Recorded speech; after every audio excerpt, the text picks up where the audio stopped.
foi abaixo. Conseguem me ouvir outra vez? Não? Sim. Sim, Ok, sim. pronto. Não sei. Isso deve ser às 9h05, deve estar toda a gente a começar a dar aulas e deve ser um tráfego imenso. Vamos tentar então continuar. Ontem também me aconteceu isto numa aula e depois foi só o início e depois nunca mais. Vamos continuar então. Então, estava eu a dizer que nós vamos falar de separação e de classificação. Oh, espera lá que eu não estou a partilhar o ecrã. Agora. Já estou.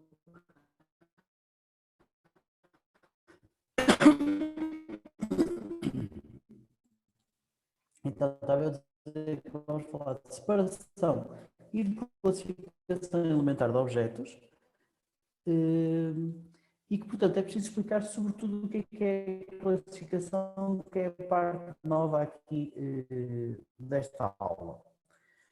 Então, classificar um objeto é dizer a que classe é que ele pertence, ok? De um conjunto de classes que é arbitrário e que está previamente definido. Portanto, imaginem que nós temos um conjunto de classes, por exemplo, o círculo e um quadrado. E temos agora aqui uma nova imagem e também aquele, ok? O que nós temos que fazer então para o primeiro objeto, que eu vou pintar de amarelo, por exemplo, é criar uma Está-se a representação ver desse o objeto. ambiente de trabalho. Ou seja, arranjar descritores, valores numéricos que descrevem o objeto e Professor, organizá-los num vetor. E, portanto, o vetor de descritores deste objeto será qualquer coisa deste género. Dizem vocês, o que é que eu ponho lá no vetor? Estamos a ver o ambiente de trabalho, professor. Não percebi? Estamos a ver o ambiente de trabalho. Você a compartilhar a Diga, tela, diga. de certeza que só meteu. O que é que está a acontecer? Só estamos a ver o ambiente de trabalho. Vocês não conseguem ver o PDF? Agora estamos a ver o MATLAB. Oh, mas eu estou a mostrar. Se calhar eu é capaz.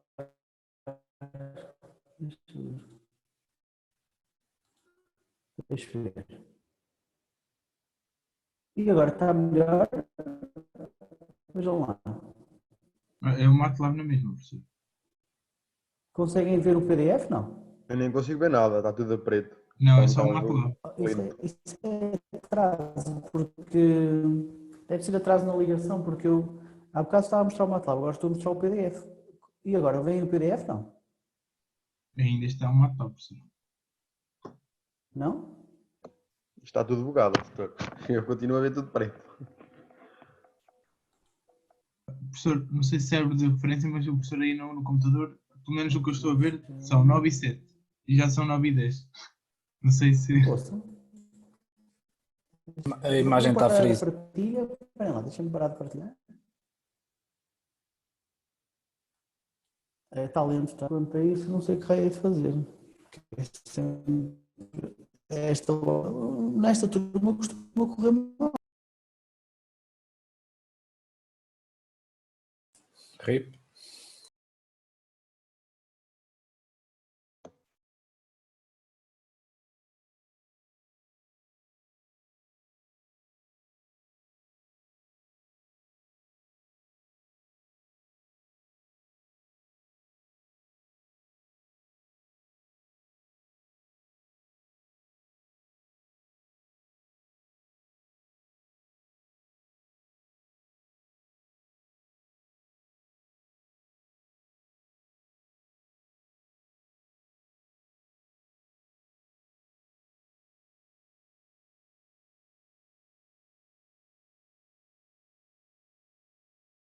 Já estou de volta. Vocês conseguem me ouvir? Sim. Pronto, vamos lá tentar pôr isto outra vez a falhar. Vamos lá. Vou partilhar o meu ecrã. E neste momento, ali no meu ambiente de trabalho, no canto superior direito, são 9 e 11. Vocês conseguem ver as 9 e 11? Sim. Pronto. E agora tenho o MATLAB. Conseguem ver o MATLAB? Sim. E agora tenho o PDF. Ok. Sim. Agora está a correr melhor, doutor. Vai correr melhor, mas ainda não passaram 30 segundos. Pá. Espera 30 segundos que já vai ver isto a dar bronca. Vamos lá tentar outra vez. Portanto, quer dizer que vocês não viram nada dos meus desenhos fantásticos aqui no PDF? Nada. Não imaginam o que vocês perderam. Pá. Então, estava eu a dizer que nós, para fazer a classificação, que é a parte importante, temos que ter um conjunto de classes, ok? Que é, portanto, classificar é dizer que o objeto pertence a uma ou a outra classe, e, portanto, vamos imaginar que temos apenas duas classes, por exemplo, um círculo e um retângulo, qualquer coisa do género. Isto são os nossos modelos. Portanto, eu posso escrever aqui modelos. Espera lá. Modelos, ok? Isto são os modelos. Depois, o que é que nós temos que ter? Para uma qualquer imagem que eu tenha aqui, eu posso ter um conjunto de objetos dentro dessa imagem. Por exemplo, tenho o objeto amarelo e tenho o objeto verde. Okay? E classificar estes objetos, o amarelo e o verde, não é mais do que compará-los com os nossos modelos.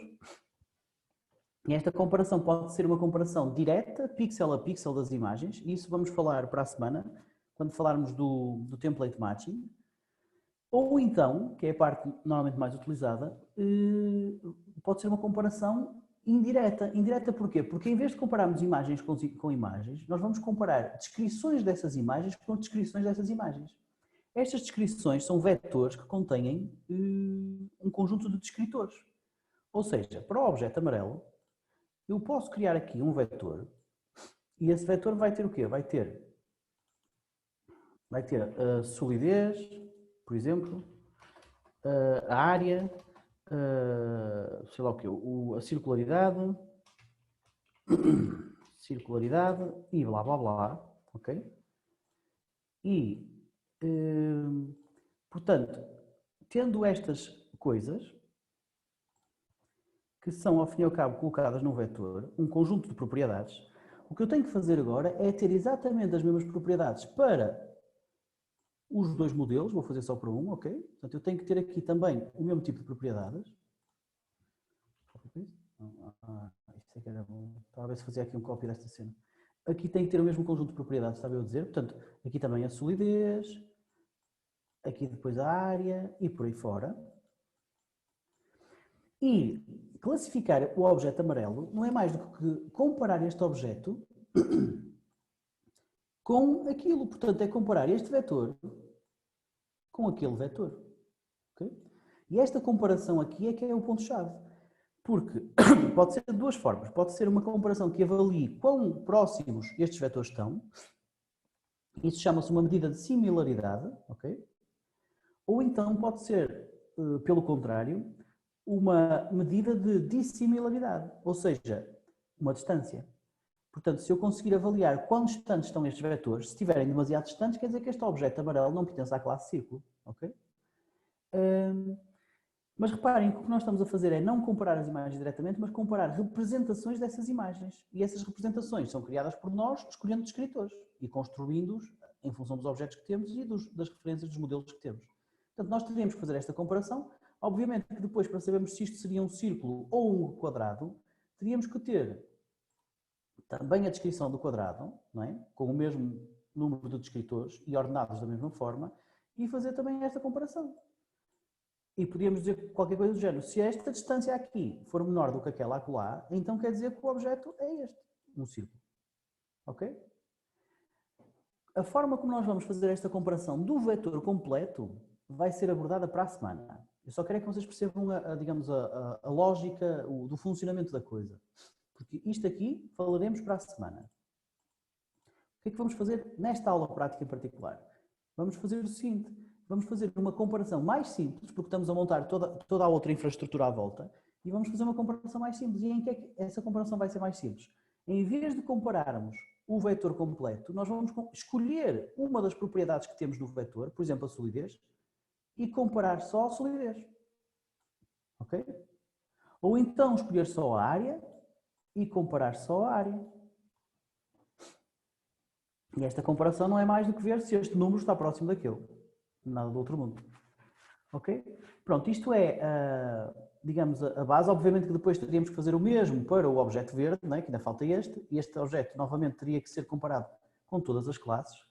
E por aí fora. E aí classificaríamos o objeto amarelo, depois o verde e por aí fora. Pronto, isto é a base da classificação e a forma como toda a estrutura, todo o framework funciona. Reparem que nós temos aqui duas fases que não são simultâneas. Esta parte aqui, deixa-me fazer aqui um desenho, esta parte aqui é o chamado treino, que é ao fim e ao cabo a parte onde eu estou a construir estes modelos, este e este. Estes valores são os valores de referência. Isto é feito previamente, ok? Sim, é feito previamente. É melhor não estarmos a inventar, porque há algumas abordagens hoje em dia que já fazem isto ao mesmo tempo, mas isso são coisas mais avançadas. Portanto, tradicionalmente isto é feito previamente, é num passo prévio. E depois de termos estes valores, é que vamos pegar numa imagem, calcular, separar os objetos, cá está a parte da separação, para cada objeto calcular o vetor de descritores e depois fazer as tais comparações. Okay? Mas digamos que esta parte aqui, que é a parte do reconhecimento, é posterior à parte de treino. Portanto, na verdade, aqui estamos a andar da direita para a esquerda em termos de temporais. Alguma dúvida em relação a isto?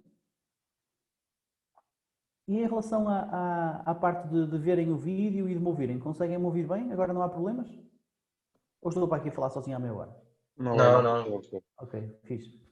Então, vamos começar então com o exercício 1. O exercício 1 é sobretudo um exercício que fala da tal separação, ok? Como é que nós separamos objetos. E a maioria das abordações que nós vamos fazer já as aprendemos na aula passada. Portanto, neste exercício, eu não quero parar, eu não queria mostrar-vos este exercício 1, queria que vocês me mostrassem o exercício. Portanto, a primeira pergunta que eu faço é se alguém tem problemas com este exercício, se tem dúvidas. Não? Então, dito isso, eu gostava que alguém se voluntariasse para mostrar o exercício e para o explicar. Como é que estamos em termos de coragem hoje? Deixem ver aqui os participantes. Onde é que estão os participantes? Onde é que estão os participantes? Esperem lá que eu não sei do Zoom. Opa, está difícil. Então ninguém se voluntaria? Eu posso mostrar, professor. Quem é que... ok, Fernando, vamos lá. Obrigado, pá, pela coragem. Então eu vou partilhar o meu ecrã e você partilha o seu, está bem? Vou deixar de partilhar o meu para você partilhar o seu. Ok.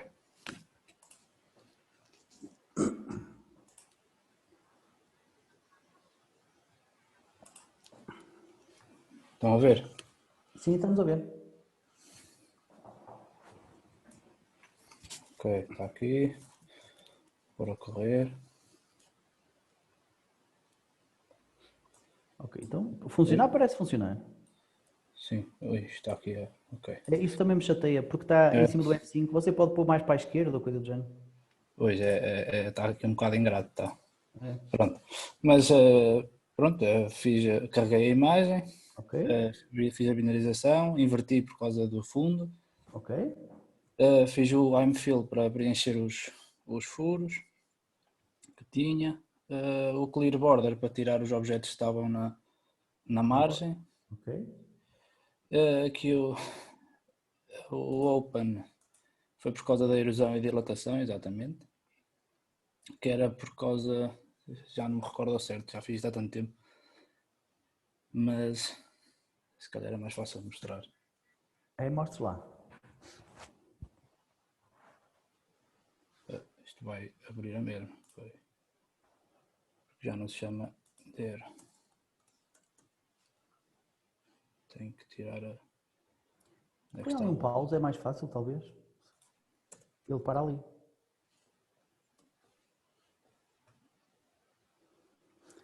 Ok. O Open o que faz é fazer aberturas, por exemplo, se você tiver aquele filamento entre objetos, eu normalmente aqui faria um close, mas... Eu fiz o close depois à frente, depois de ter feito o shrink. Já não, é como eu lhe digo, já não sei porque é que fiz isto assim, na realidade, já foi há tanto tempo. Pois o Open aí não faz muito sentido. E depois você faz o shrink para contar os pontos, não é? Sim. Ok, está aí o NNZ. E depois faço outra vez aqui o BW, que era, podia ter feito um reconstruct, mas fiz podia não, eu vim buscar a C, vim buscar esta aqui atrás e fiz outra vez um close.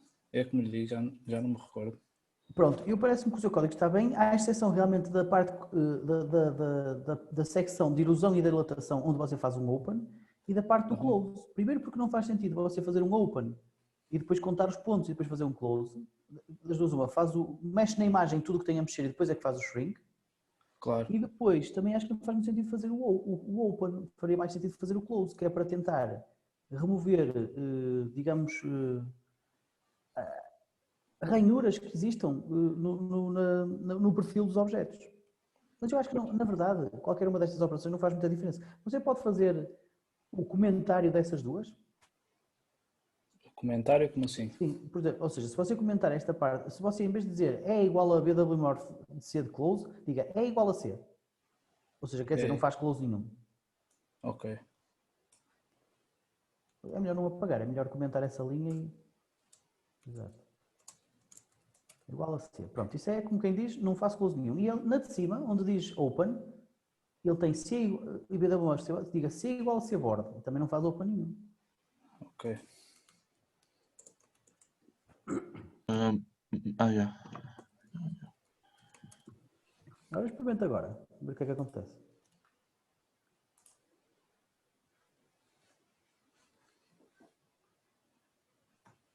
Você tem um problema com os plots, acho Pois eu. tenho. Não, ui, então. Está aqui a... É a barra. Tenho esta aqui ativa também. Ok.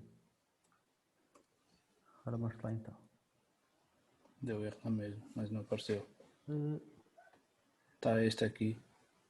Então foi por isso que você fez o open, para remover aquele. É provável. Pois, porque este... É isso. Ok, está bem.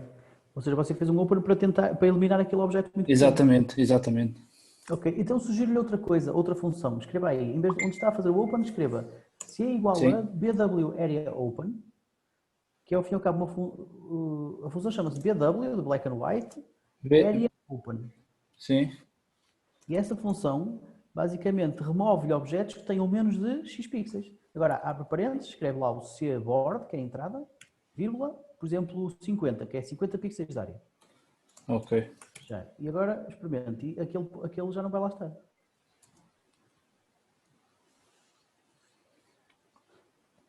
Exato. Ok. Pronto. Eu acho que é melhor do que fazer o open. Ok. De resto, já está. Mostre só o código, Fernando, para ver se algum dos colegas tem alguma dúvida. Então, alguém tem alguma dúvida a propósito deste exercício 1? Não? Ok, pronto. Obrigado, Fernando. Vamos. Nada. Vou partilhar o meu outra vez. Ok.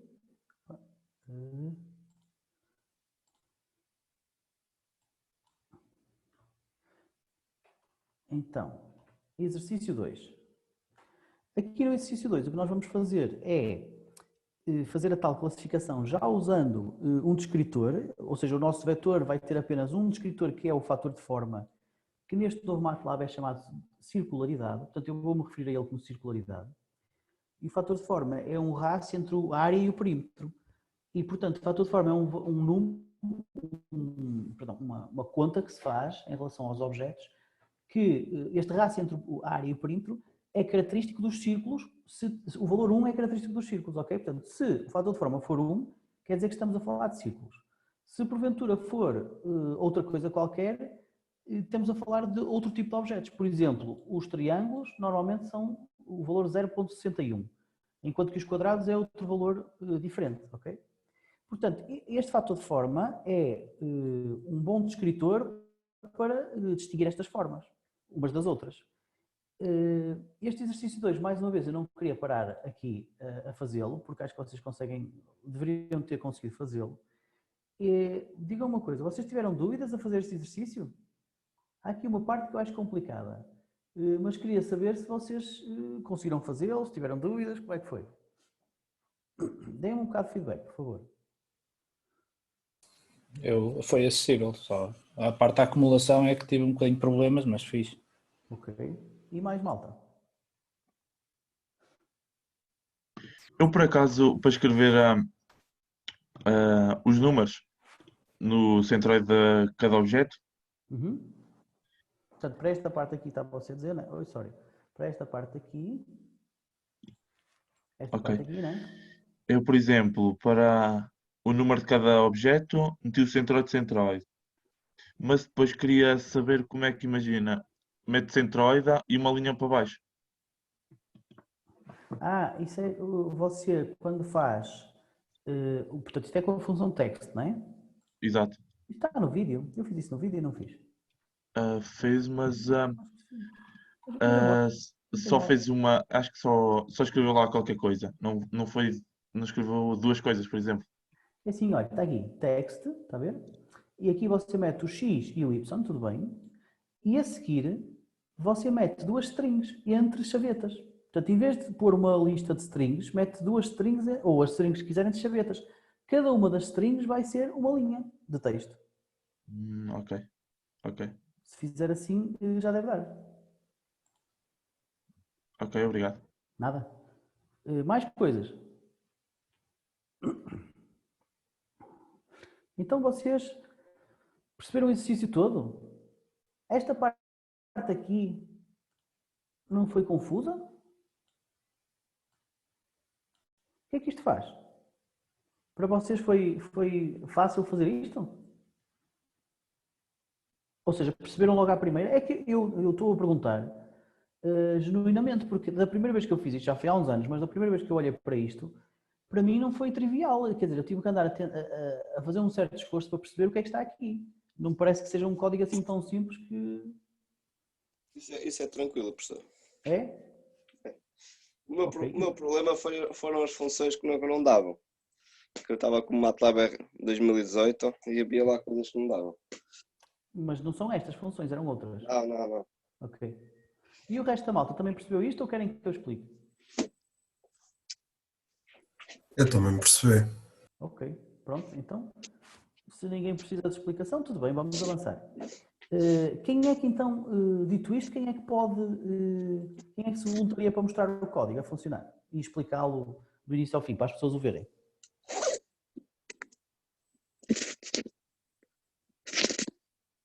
Querem que eu faça aqui um sorteio? Eu não estou com computador, professor. Você já está a fugir com o rabo à seringa, já estou a ver. Vamos fazer aqui um sorteio. Eu faço assim, tenho aqui a lista de participantes, que neste momento são 15, ok? E eles estão aqui numa ordem.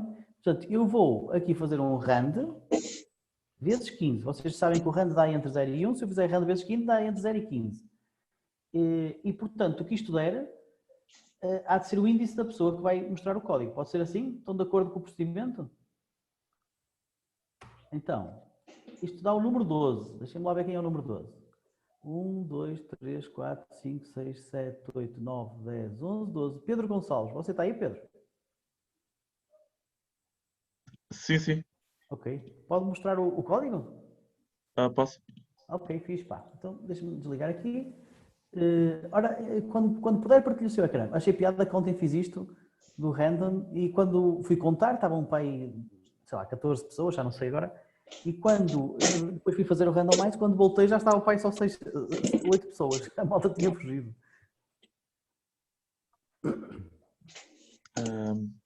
Então mostra lá, Pedro. Exercício 2. Comecei por ler a imagem. Ok.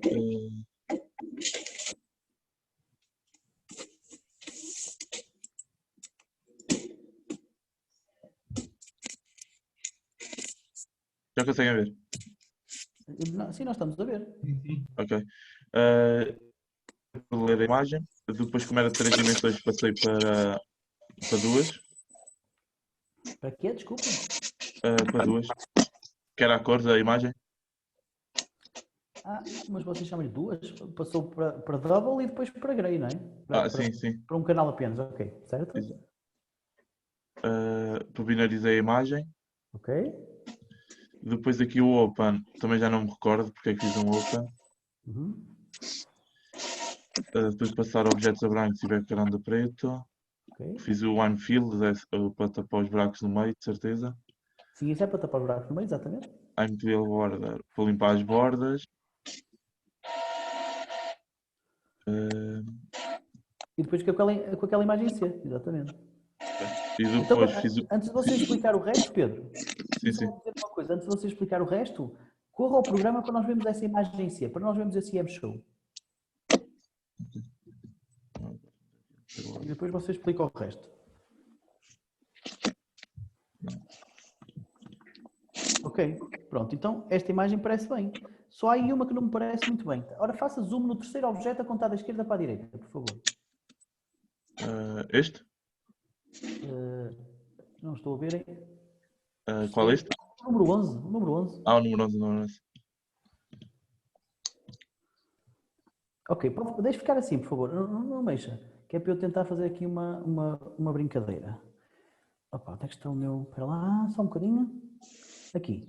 Então reparem que vocês estão todos a fazer o open, mas na verdade a mim o que me parece que dava jeito era um fio.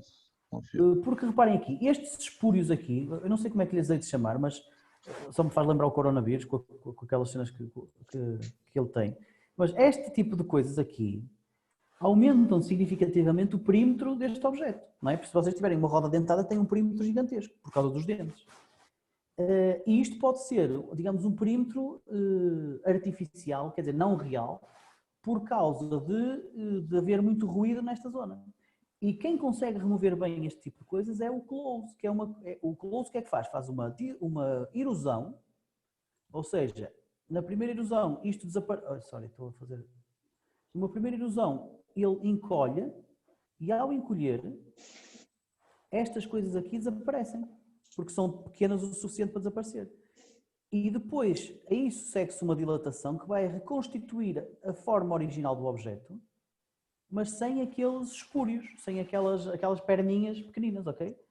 Por isso eu acho que um closer é capaz de funcionar. Você consegue professor, só uma dúvida. Isso que o professor está a dizer, a mim no MATLAB parece-me que é o Open que faz.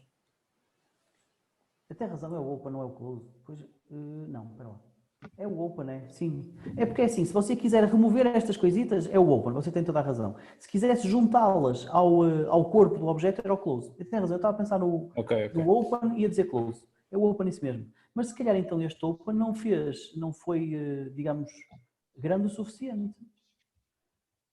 Porque este objeto ainda continua cheio de ruído. Você consegue fazer o... Ou seja, você em vez de fazer ali, aqui nesta zona, o IM Open, você podia fazer o IM, desta forma você está a fazer o BW Morph Open, você podia fazer o IM Open de B, vírgula, e agora aumenta o tamanho do seu, por exemplo, faça assim, ones 3x3, que é para definirmos o ones 3. Mas é 3x3? Vamos experimentar, não sei o que é, mas experimentamos. Portanto, aqui, se fizermos o ones 3, é um elemento estruturante de 3x3. E vamos ver o que é que isso dá. Vou tirar aqui estes desenhos. Você pôs B1 e era só...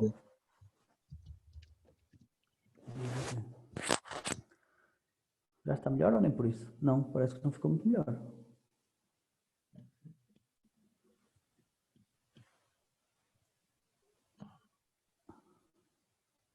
Não está melhor, pois não. Eu pelo menos ainda vejo ali aquelas coisitas. E se fizer um ones de 5x5 ou de 7x7? Ou ponha lá o ones de 7, a ver o que é que dá. 7x7? Você põe 7x7. Eu escrevia ones e com 7 no meio. Não é assim, pá, não é assim. Não foi assim que eu fiz, é assim, olha. Você tem que dizer que é uma matriz de 7x7. Ou seja, você tem que escrever assim, ones de 7. Que ele diz que, se puser só um argumento, ele diz, ok, é 7x7. Ok. 7, mas assim? o 3 já funcionava, você pôs mal o 3. Perfeito. Experimente com 3. Ok, experimente assim.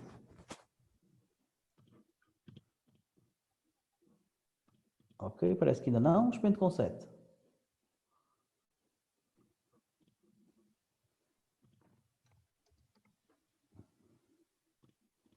Não há maneira daquilo desaparecer dali.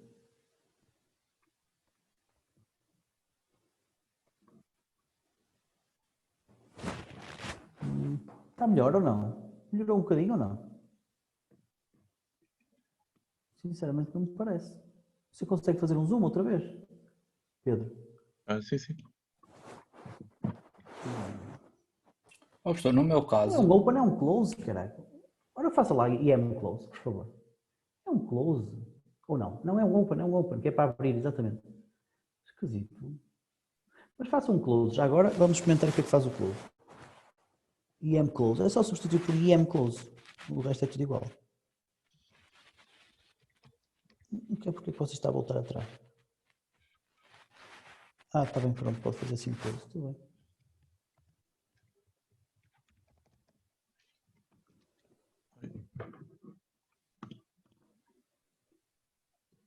Não gostou? Não gostou do close?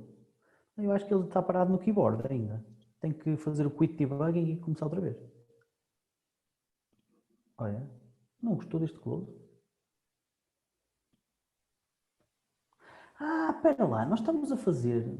Pois há aqui uma coisa muito complexa. É que nós estamos a fazer a operação morfológica de close e open na imagem negada. Repara que você faz a operação e depois nega a imagem. Está a perceber? Por isso, Nego nós primeira temos que imagem? ver... Não. Quer dizer, eu gostava de ver a imagem que nós estamos. Ou seja, mostre só o que ele vê. O IM show deve ser ali e não em baixo. Exatamente. Pronto, é aquilo que nós temos que remover. Se nós queremos remover aquilo, agora sim devia ser um close, está a ver?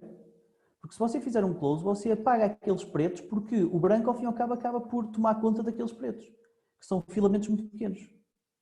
Um close fecha aqueles buraquinhos pequeninos. Agora, portanto, eu diria que é um close, sim. Pelo menos nesta imagem invertida, a não ser que você queira invertê-la primeiro. Posso experimentar e invertê-la primeiro.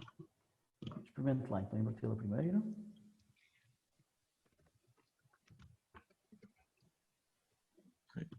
Não, isso não está bem. Não é invertê-la antes de mostrar, é invertê-la antes de fazer o open. Sim.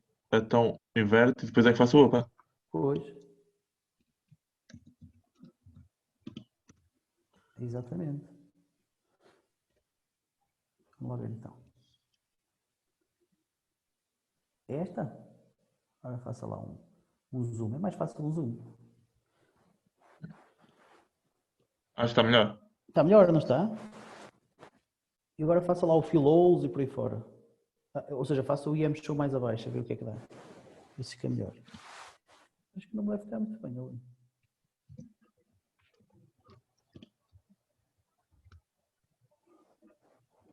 Acho que está melhor. Já não tem aqueles espúrios esquisitos. Mas o problema é que, como não está unido, não deixa fazer o MFIL. Eu mostro-lhe, é assim, talvez o seu limite de binarização esteja grande demais. De qualquer maneira, agora era uma questão de continuar a experimentar.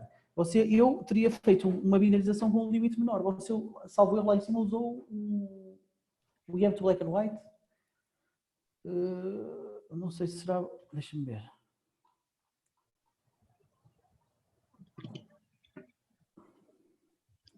Não sei se poderia usar... Se calhar talvez pudesse usar um valor mais alto do que aquele que sai automaticamente. De qualquer forma, eu posso mostrar a minha solução para aquilo. Eu acho que neste momento já está aceitável. Você pode-nos mostrar a classificação, agora a parte da classificação? Portanto, agora explica agora aquela parte onde você está...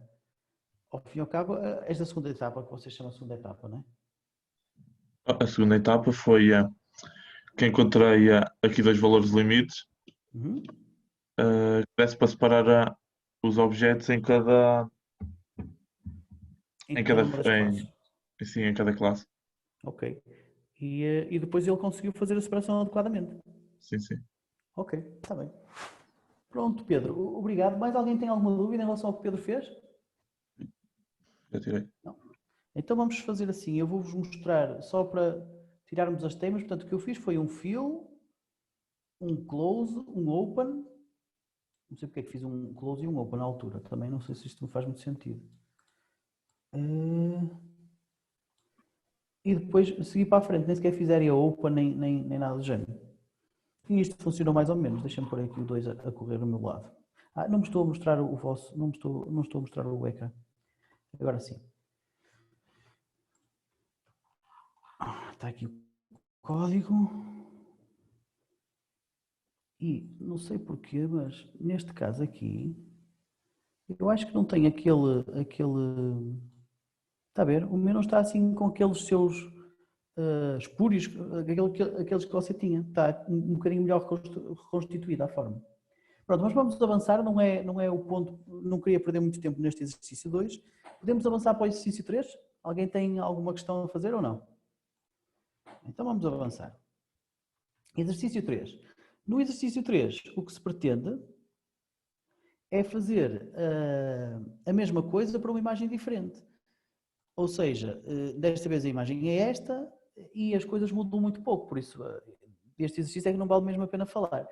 A única coisa diferente é que de antes nós criávamos estas máscaras, aliás, nós vimos o Pedro a mostrar estas máscaras, mas desta vez nós queremos usar estas máscaras que acabamos de criar para gerar estas imagens.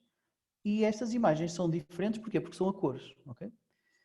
E eu vou só fazer esta parte de, usando estas máscaras, como é que se criam as imagens. Só esta parte, que é a nova, digamos assim. Então, no exercício 3, eu vou aqui ao exercício 3. Professor, eu tenho uma questão. Existe alguma vantagem, por exemplo, nós no exercício anterior passámos tudo para uma escala de cinzento e depois binarizámos essa imagem. Existe alguma vantagem em binarizar, ou melhor, passar cada, por exemplo, a parte vermelha para a escala de cinzento, a parte azul e a parte verde e binarizar uma a uma? Existe alguma vantagem em fazer isso? Depende, a não ser que seja assim condições de luz muito especiais, elas não são assim tão diferentes, mas depende. Se você quisesse, por exemplo, andar à procura de objetos verdes, podia binarizar no canal verde e depois os que fossem muito brancos no canal verde eram objetos predominantemente verdes. Ok. Mas isso você pode fazer uma análise desse género, mas só se estiver interessado em olhar para a cor dos objetos. Coisa da qual ainda não falamos, não é? Quando falarmos dos modelos de cor, eu acho que você vai ter mais respostas a essa pergunta, mas neste momento, essa análise pode-se fazer sim, mas é se você quiser olhar para a cor, coisa que ainda não estamos a fazer. Ok, obrigado. Nada. Então, reparem, eu tenho aqui o exercício 3, se eu correr, tenho então aqui os objetos. Reparem que eu tenho aqui duas figuras, o tri é a minha máscara dos triângulos, está aqui, ok?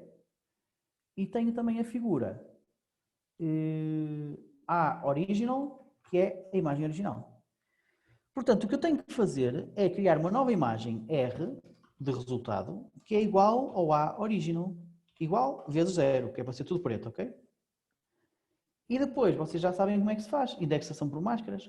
Os sítios em R, os sítios que estão selecionados pela máscara tri, vai ficar igual, vão ser copiados, os valores vão ser copiados dos pixels, dos mesmos pixels selecionados por tri na imagem A original. Portanto, o que eu estou a fazer, ao fazer aquela instrução, é uma indexação por máscaras e é exatamente isto. Estou a dizer assim, olha, vais copiar os pixels que estão nesta imagem aqui, para aquela imagem acolá, mas copias só nestas zonas aqui, ok? Portanto, por exemplo, este pixel aqui, este aqui não vais copiar, porque é branco. Ou seja, isto continua preto. Mas este pixel aqui, que está amarelo, como pertence à máscara, que está aqui, tu vais ter que o copiar. E por aí fora, ok? Portanto, ele vai olhar para todos os pixels desta máscara, todos os que aqui estão brancos, ele copia desta imagem original para a nova imagem. O problema disto, isto não vai funcionar, porquê? Porque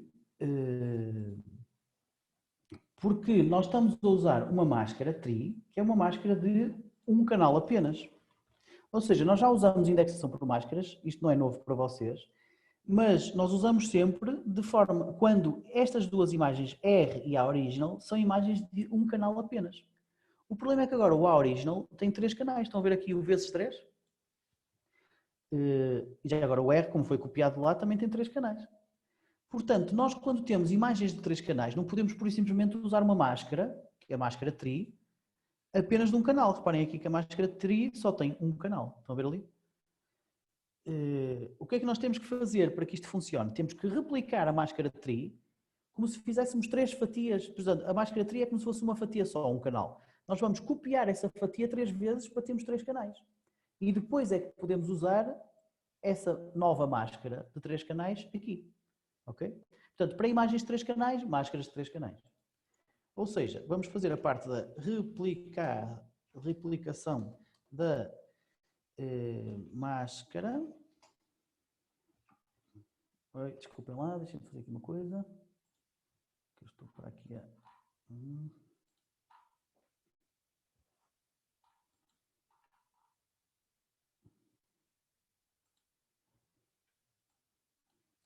Então, estava eu...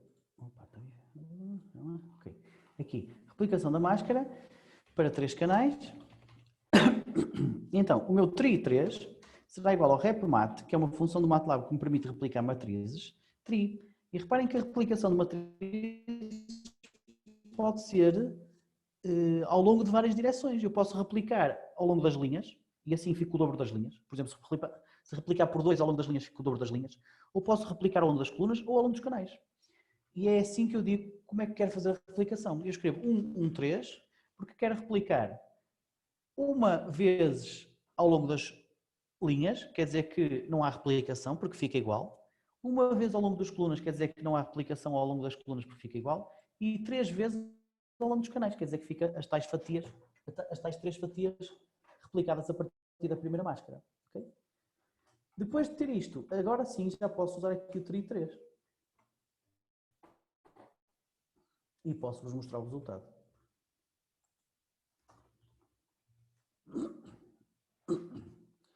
O resultado é... não é o A original, é o R. Cá está ele, estão a ver? Realmente. Estão a ver aqui? Portanto, já conseguimos fazer a cópia apenas dos pixels que estavam mascarados pela máscara tri. Na verdade, pela tri3 que foi replicada. A única coisa que aqui não está a funcionar muito bem é que o nosso fundo é preto, enquanto que aqui no PDF nós queríamos um fundo branco. Portanto, eu queria que vocês me dissessem como é que nós conseguimos colocar aqui este fundo a preto. Já sabem que o código é esta parte aqui, não é? Portanto, digam-me lá onde é que eu ia mexer.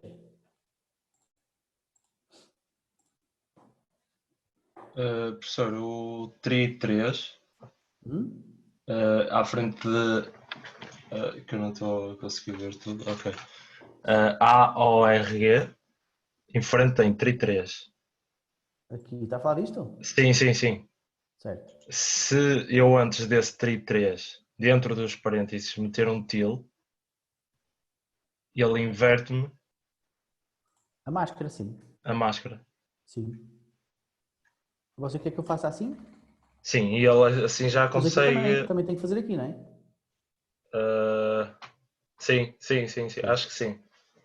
O que vai acontecer aqui, Tiago, é que você vai copiar os pixels da imagem original, desta, para... Deixa-me pôr aqui as imagens à vista. Portanto, você vai pegar e vai dizer assim, eu vou pegar... Portanto, o negado de tri3 é, em todos os sítios onde está preto fica branco. Portanto, você vai dizer assim, olha, este pixel tenho que o copiar. Aquele pixel também é branco, porque isto é negado, tenho que o copiar. Este pixel aqui não tenho que o copiar. Portanto, o que você vai ver é exatamente o contrário do que viu aqui. Você vai ver tudo o que está na imagem A, exceto o que está nos triângulos. Ora, repare.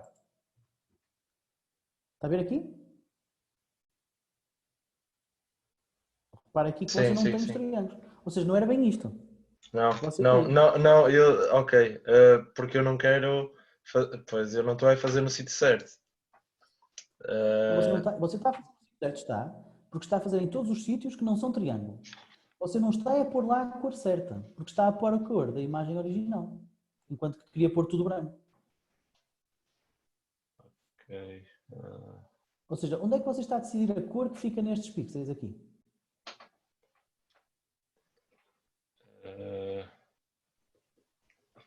É naquela... Na multiplicação de... onde tem A ou RG vezes 0. Sim, também poderia ser, mas mantendo-nos nesta linha, Sim. você poderia, por simplesmente dizer, então, em vez de ir buscar a cor da imagem original, pinta-se branco. Ok. Se você fizer isto assim, é isto que você quer, não é? Você pintou tudo Sim. branco, exceto os triângulos. Ok? Certo. Portanto, você poderia fazer isso. Poderia fazer esta que nós tínhamos de antes. E, portanto, eu vou fazer outra vez. Portanto, isto era o que tínhamos de antes. E agora você quer pintar de branco o que não está na máscara, ou o que está no contrário da máscara. Ou seja, isto era o que tínhamos para pintar os triângulos. Isto era o pintar de branco a zona que não são os triângulos. Ok? E agora sim já temos a imagem que queremos. Outra coisa que você sugeriu e que faz sentido é, reparem que o que nós estamos aqui a fazer é partir de uma tela preta. Porquê é que a tela está preta? Por causa disto. Partir de uma tela preta, pintar os triângulos em cima e depois pintar na zona dos não triângulos de branco. Ora, nós podíamos simplificar este workflow se partíssemos de uma tela branca, porque dispensávamos a terceira operação. Alguém sabe como é que eu parto? Ou seja, como é que eu faço para não precisar disto porque parto de uma tela branca? É aquilo do ONS, não é? Ou não? Onde é que está o once? Fazer no R. Aqui Em eu vez tenho de... que fazer- Ok, o once, como é que você quer? Não precisa do once, repare, isto é uma matriz, não é? A Sim, era... original é uma matriz. Vezes zero quer dizer que é uma matriz com tudo zeros. Não, quem é que disse? Não percebi? Luís, vezes 1. Vezes 1? Sim. Acham que funciona? Não, Inverter o R. Mete um til atrás do R. Inverte o R. Bem, é verdade. Olha, pode ser. Portanto, esta sugestão do Bruno faz sentido, pode ser assim. Ou seja, está tudo preto, então muda e fica tudo branco. Pode ser. Isto deve funcionar. Ele só não gostou da inversão, porque a inversão dá-lhe uma imagem lógica. Eu posso inverter, mas se inverter, depois tenho que converter outra vez para double. Senão ele não gosta da brincadeira. Ok? Pode ser. Eu gosto de usar uma coisa que eu acho que é mais simples, que é assim. Então, eu tenho uma matriz. Multipliquei por 0, quer dizer que está tudo preto. Se eu somar 1, fica tudo branco. Porque eu estou a somar um escalar a uma matriz. Quer dizer que vou somar esse escalar a todos os elementos da matriz. Como todos esses elementos são 0, mais 1 fica 1, todos eles. Portanto, é branco. Ou seja, isto também funciona. Ok?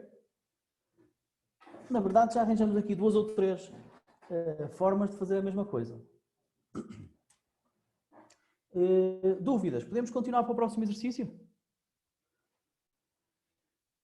Sim. Ok, avançamos então, malta. O que é que eu vos queria perguntar? Queria-vos dizer... em relação ao exercício 4, eu já pus o vídeo online e, portanto, a minha primeira pergunta é se alguém não viu o vídeo. Eu não vi, professor. Não cheguei a ver. Ok, é assim... Eu também não, professor. Provavelmente vão se sentir perdidos no exercício seguinte. Portanto, eu não posso estar agora a falar deste exercício. Nós já fizemos. Mas eu também fiz o exercício e também consegui fazer. Ok, fixe, pronto. Então, se o fez, já tem mais um avanço.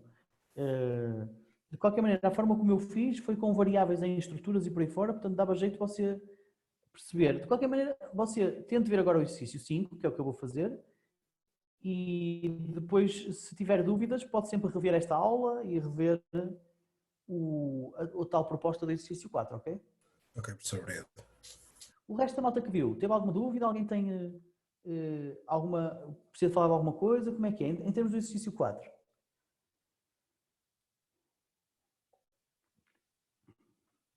Agora eu precisava de um feedback vosso. Como vocês viram no exercício 4, eu uso aquela forma de fazer as coisas em estruturas. Enquanto que as soluções que vocês têm normalmente do ano passado e por aí fora podem ser ligeiramente diferentes, dependendo do professor. Eu sei que há pessoas que dão de outra maneira.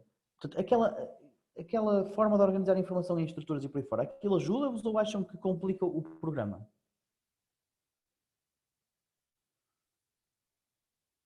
Eu acho que ajuda. Fica tudo mais organizado, eu acho. Eu também acho, mas admito que ao início possa parecer assim um bocado mais difícil de perceber o programa. Mas eu gosto mais da forma como a informação fica organizada. Ok, então vamos continuar, vamos falar do exercício 5. No exercício 5, na verdade, não é bem o 5, é o 5, 6, 7, 8 e 9, é tudo ao mesmo tempo. Porquê? Porque o que nós queremos fazer é um código que seja genérico. Reparem que a diferença entre o exercício 5, o 6, o 7 e por aí fora, é que nós vamos fazer a classificação. Lembram-se daquela coisa que eu vos mostrei logo no início da aula, em que nós tínhamos o vetor para o objeto e o vetor para a classe. E este vetor para o objeto tinha, obviamente, várias propriedades.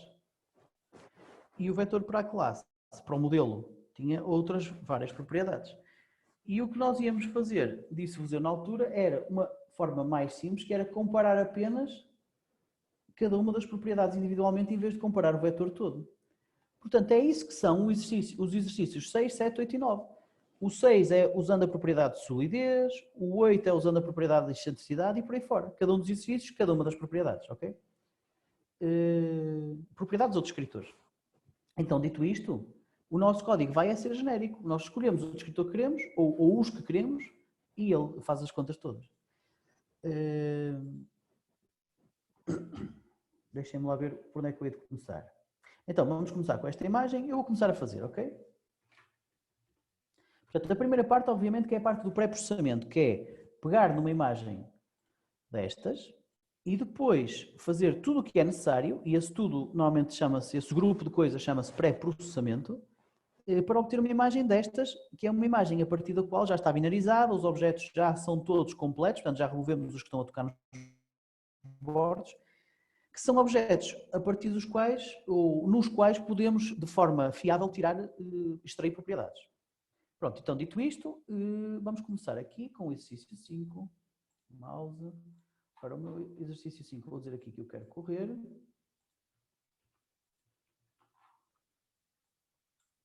Está aqui. Então, A igual a imread, eu já não sei, copy, paste. Isto está dentro de uma pasta chamada sec1, portanto eu faço assim. Okay? E agora vou converter já a imagem para double. E cá está a minha imagem. Posso fazer aqui um figure, show do A. H é igual a figure, vocês já sabem que eu gosto de pôr a minha figura logo à direita. Figure. Vou pôr a minha figura para a direita. Ok. H. Esta é a posição que eu quero. Portanto, só tenho que fazer aqui o set de H, vírgula. Okay. Isto vocês já sabem, como eu costumo dizer, já me viram a gaguejar durante 15 minutos num dos vídeos, não é? Por isso, temos então aqui a parte inicial do exercício 5. Se eu correr, tenho aqui a imagem original. Agora, o que é que eu preciso fazer? Preciso de, primeiro, converter esta imagem que está a cores para imagem de níveis de cinzento. Portanto, B igual a RGB to Gray de A. E posso já binarizar a imagem. Portanto, reparem que eu posso dizer... Não, primeiro vamos ver se calhar a imagem Gray. Tenho que ver aqui o B. Bom, esta parte é um bocado monólogo, vocês vão interrompendo sempre que necessário, está bem? Portanto, temos aqui a imagem binarizada. Reparem agora que nós temos objetos muito escuros, como é o caso destes aqui. Isto é um cinzento muito escuro. No entanto, vocês podem ver que o fundo é uniforme e sempre completamente preto. Por isso, nós podemos usar um limite de binarização muito pequenino, muito baixo, porque sabemos que tudo o que é completamente preto é fundo e tudo o resto é objeto. Okay? Ou seja, eu aqui vou usar um limite muito baixo, 0,05. Reparem que isto é de 0,1, portanto 0,05 é pouco. Pronto, e já temos aqui os objetos segmentados, ok? Próximo passo, vamos procurar fazer talvez um IM close, que é para, por exemplo, fecharmos aqui estes buracos. Deixa-me fazer aqui um zoom. Zoom aqui. Estão a ver aqui estes buracos? Vamos fazer um IM close, que é para tentar fechá-los.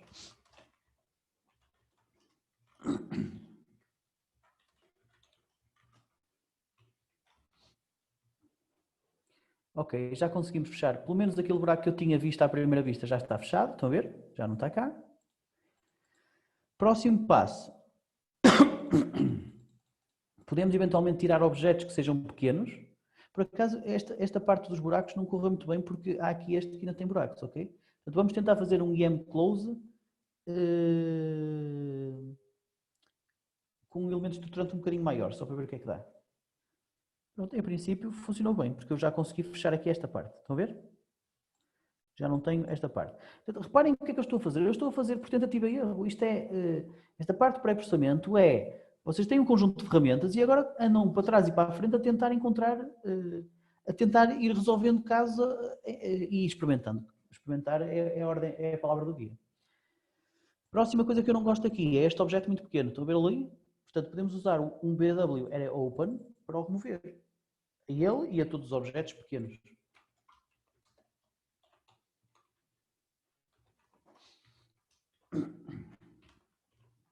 Ok?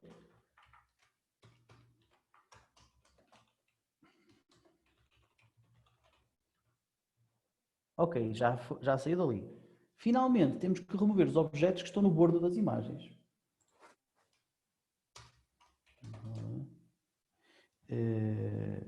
IM Clear Border.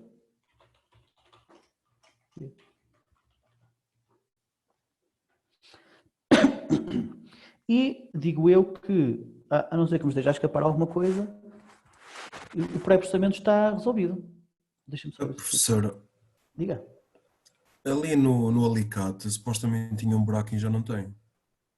E era suposto ter? Penso que sim. Deixa-me voltar aqui atrás, deixa-me tirar aqui o close.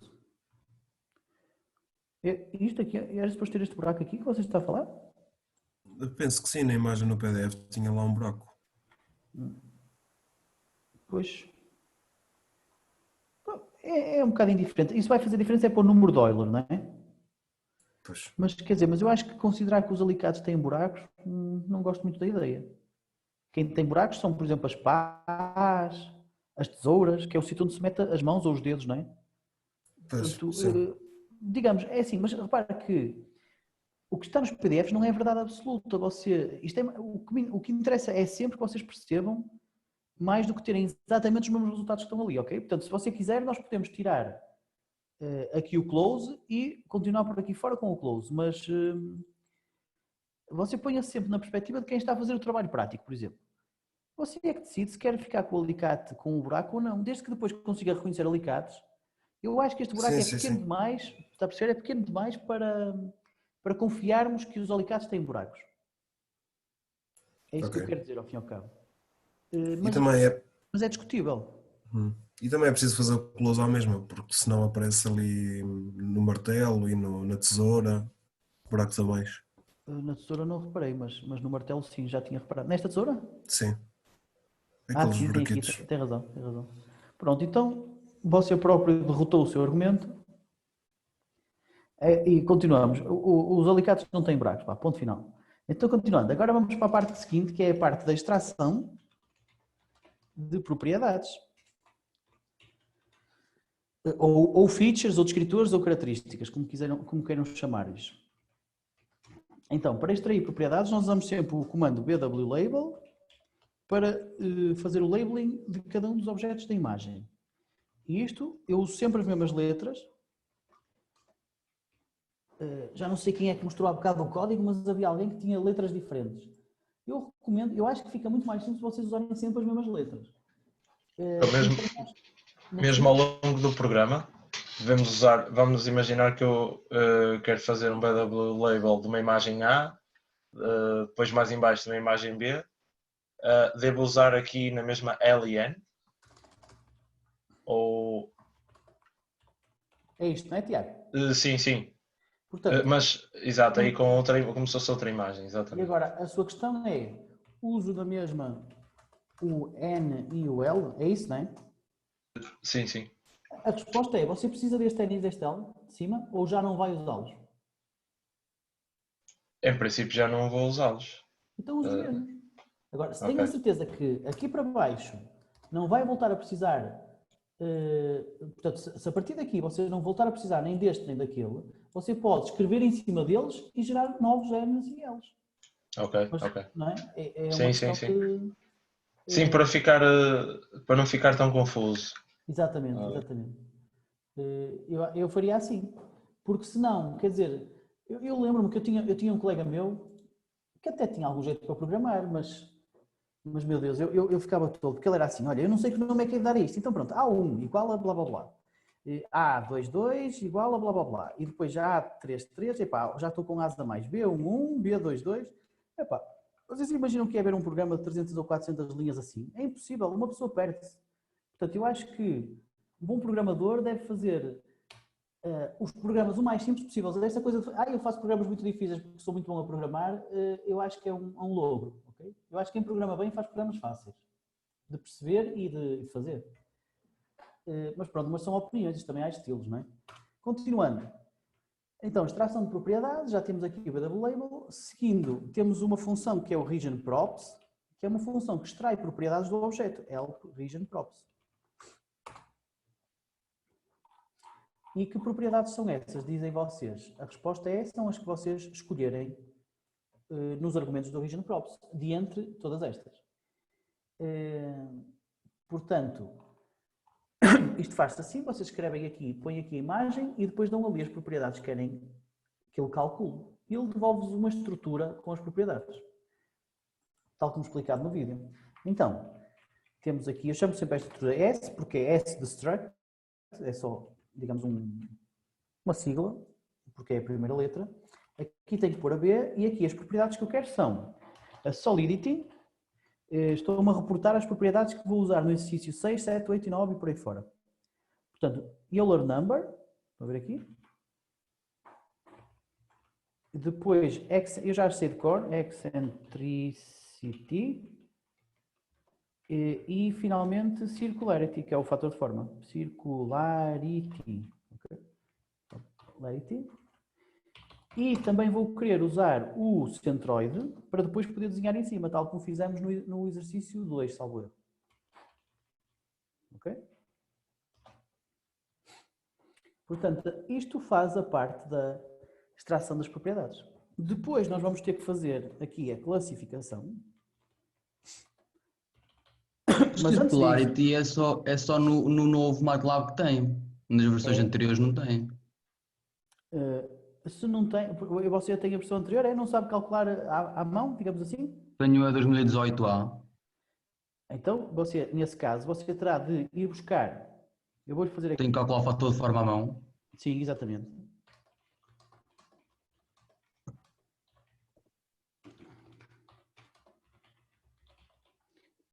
Mas quer que eu lhe diga como é que se faz, Bruno? Ou você já o fez e sabe fazê-lo? Eu já o fiz nos exercícios anteriores. E colocou na estrutura S? Se coloca na estrutura S, isso não sei, mas sei que funcionou, funcionou.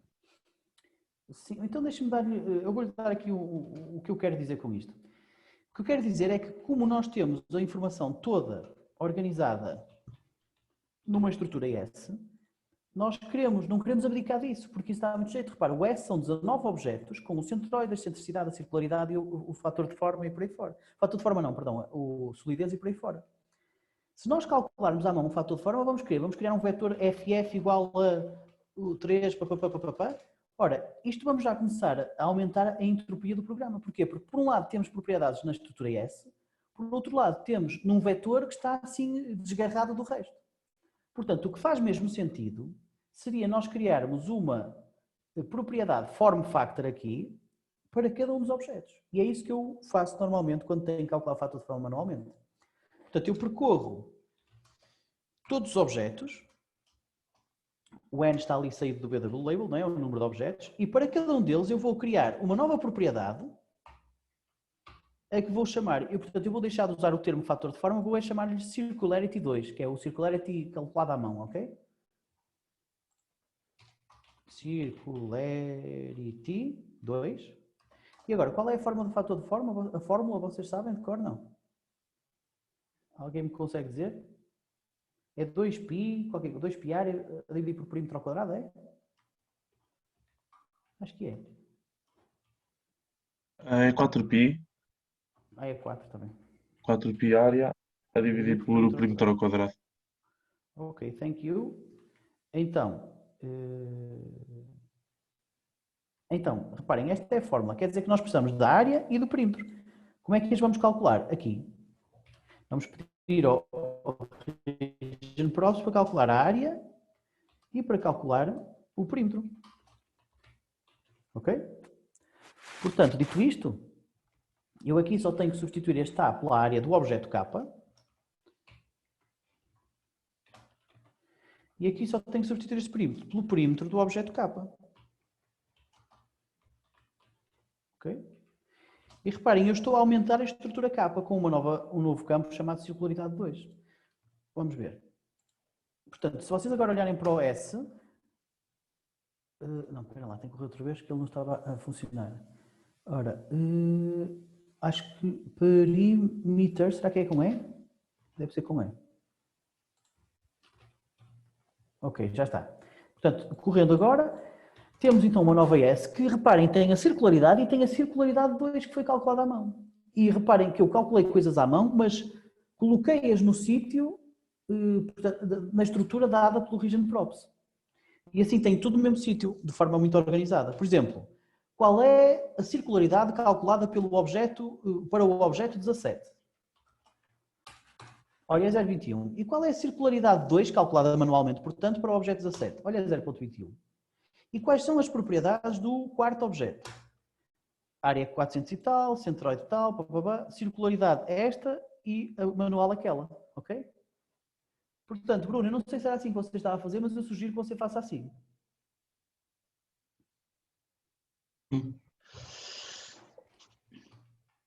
Mas ficou claro para si? Sim, isso ficou. Isso ficou? Isso o quê? Implica que há alguma coisa não? Não tenho. Não, eu tinha posto isso a funcionar também assim desse género. Agora, se tinha ficado como o professor tinha dito ou não, isso tenho que ver agora outra vez. O que é que o Palamé a fazer? Não tem que ficar igual, Paulo. Isto são sugestões. O que interessa é o resultado final. Se você se sentir melhor de outra maneira, esteja à vontade. Não, são só sugestões, percebe? Isto não está certo. É uma das formas de fazer. Não é a única. Ok, então eu vou comentar isto porque, como você viu, eu não preciso da circularidade 2 para nada. Tenho a circularidade, que é a que vou usar, ok? E, portanto, dito isto, o que é que falta agora? Nós agora íamos fazer a classificação, mas para classificar, como eu vos disse, nós precisamos de comparar o valor dos objetos que temos agora na estrutura S com o valor das referências que não temos. Portanto, temos que a criar. Portanto, aqui vamos ter que fazer a criação. Não sei porque é que esta porcaria está... Deixem-me só fazer aqui uma coisa. Ok. Vamos ter que fazer aqui a criação dos modelos. Modelos ou referências, não é?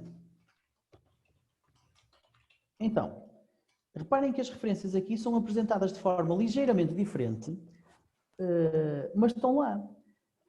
O que é que eu quero dizer com isto? Quero dizer que, por exemplo, no exercício 2, quais eram as classes que nós tínhamos? Eram fáceis. Eram os triângulos, os círculos e os quadrados. Ok? E isso era dito de forma explícita. Aqui, por exemplo. Estas são as classes e isto é o nome delas. Era assim que se dizia. Ok? E isto é o valor de referência. Era assim que se dizia também. Neste caso, do exercício 5, nós não temos esta forma tão explícita, mas na verdade a informação está lá na mesma. Ora vejam. Vamos olhar, por exemplo, para a solidez. O que está aqui dito é que há um conjunto de intervalos e que nós queremos, portanto, dividir as coisas em 4 classes diferentes. 4 quadrado, 4 classes. Quais são estas 4 classes? Olhem, é a classe vermelha, com o mínimo 0 e o máximo 0,5. É a classe verde, com o mínimo 0,5 e o máximo 0,6. É a classe azul e é a classe amarela. Ok? E agora, cada uma destas classes, obviamente, pertence ou dará origem a uma destas imagens. Não é? E a verde para ali. Portanto, estão a ver que, na verdade, as classes estão cá na mesma, estão algo escondidas, mas elas estão lá, são estas. Apenas é dado o mínimo e o máximo para cada classe. o nome não é dado, portanto, o que nós vamos fazer é gerar um nome automaticamente, ou seja, à falta de melhor, como é que eu vou chamar a classe verde? Olha, eu vou-lhe chamar uma string, portanto, não é? Vou-lhe chamar 0.5-0.6. Se eu não tenho melhor hipótese, olha, é isto que eu lhe chamo. Porquê? Porque o mínimo dela é o 0.5, traço é só porque tem um traço e 0.6 é o máximo, ok? Portanto, o nome da classe é o nome dos seus limites.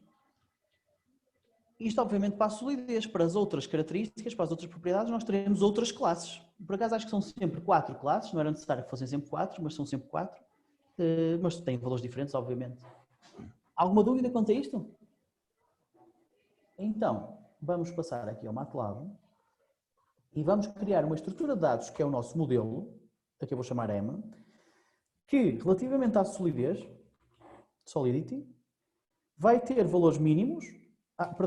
Relativamente à solidez, vai ter 4 classes. E, portanto, nós vamos ter o Solidity 1, o Solidity 2 e o 3 e por aí fora.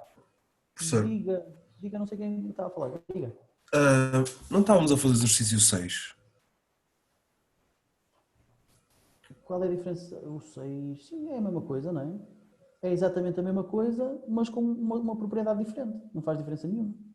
Sim, sim. Se quiser pensar assim, eu penso que estamos a fazer primeiro o 7, mas vai dar ao mesmo. Sim, eu sei. Só que no exercício 6 eu tinha uma dúvida, porque no exercício, no número de Euler diz para ser 2, 1 ou 0, não é? Sim. E ele dá menos 1, 0 e 1, o número de Euler. Mas acho que quando é menos 1, quer dizer que ele tem 0 objetos. Quando dá 0, eu acho que há aí um truque. Mas podemos, Bruno, vamos fazer assim, vamos falar dessa dúvida mais à frente, está bem? Deixe-me... Ok, professor, mas sim. é mais à frente, mais daqui a meia hora. Pode ser? Você recorda-me se eu depois me tiver de passar, está bem? Tá bem, ou seja, eu gostava de falar deste pormenor do número de Euler, depois de explicar, digamos, os traços gerais do exercício, ok? Ok, professor, obrigado. Nada. Então, estava eu a dizer que temos que criar um modelo e que vamos ter, respeitante à solidez, vamos ter 3 classes diferentes. E cada uma das classes vai ter um valor mínimo e um valor máximo. Portanto, mais uma vez, o que é que eu estou a fazer? Estou a criar uma estrutura de dados só porque me dá jeito a mim. Vocês podem, mais uma vez, pôr isto em variáveis chamadas A11, A22, A33 e B44. Nesse caso, eu desejo-vos muito boa sorte, mas depois não me peçam para fazer debug ao vosso código, está bem? Portanto, eu vou construir esta estrutura de modelos. Copy. Reparem, o que é que nós temos aqui? A solidez mínima para a primeira classe é 0. A solidez máxima é 0.5, ok? Para o segundo objeto, a solidez mínima é 0.5 e a solidez máxima é 0.6. Para o terceiro objeto, a solidez mínima é 0.6 e a solidez máxima é 0.7. E finalmente para o quarto objeto, a solidez mínima é 0.7 e a máxima é 1, ok? Reparem aqui que podemos já correr isto. A minha estrutura M é uma estrutura que tem os campos solidez e o solidez, por sua vez, é uma estrutura, ou melhor, é um array de estruturas, está aqui o array de estruturas, com 4 posições, com 4 estruturas lá dentro, 4 estruturas para 4 classes. Cada uma das classes tem um mínimo e um máximo. Ou seja, se eu disser assim, olha, relativamente à solidez da terceira classe, quais são os mínimos e os máximos? São estes, ok? E da primeira, são aqueles. Portanto, já estamos a construir a nossa estrutura de dados.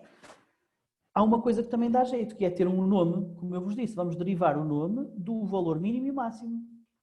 Portanto, eu vou aqui criar o nome para cada uma das classes. E vou criar o campo name. E então, como é que eu derivo o nome? Tenho que ir buscar o valor mínimo, junto com um traço e junto com o valor máximo. Ok? Qual é o problema aqui? É que quer o valor mínimo, quer o valor máximo, são numéricos e eu preciso de os converter para strings. Portanto, tenho que pôr o num to str para converter cada um deles para string.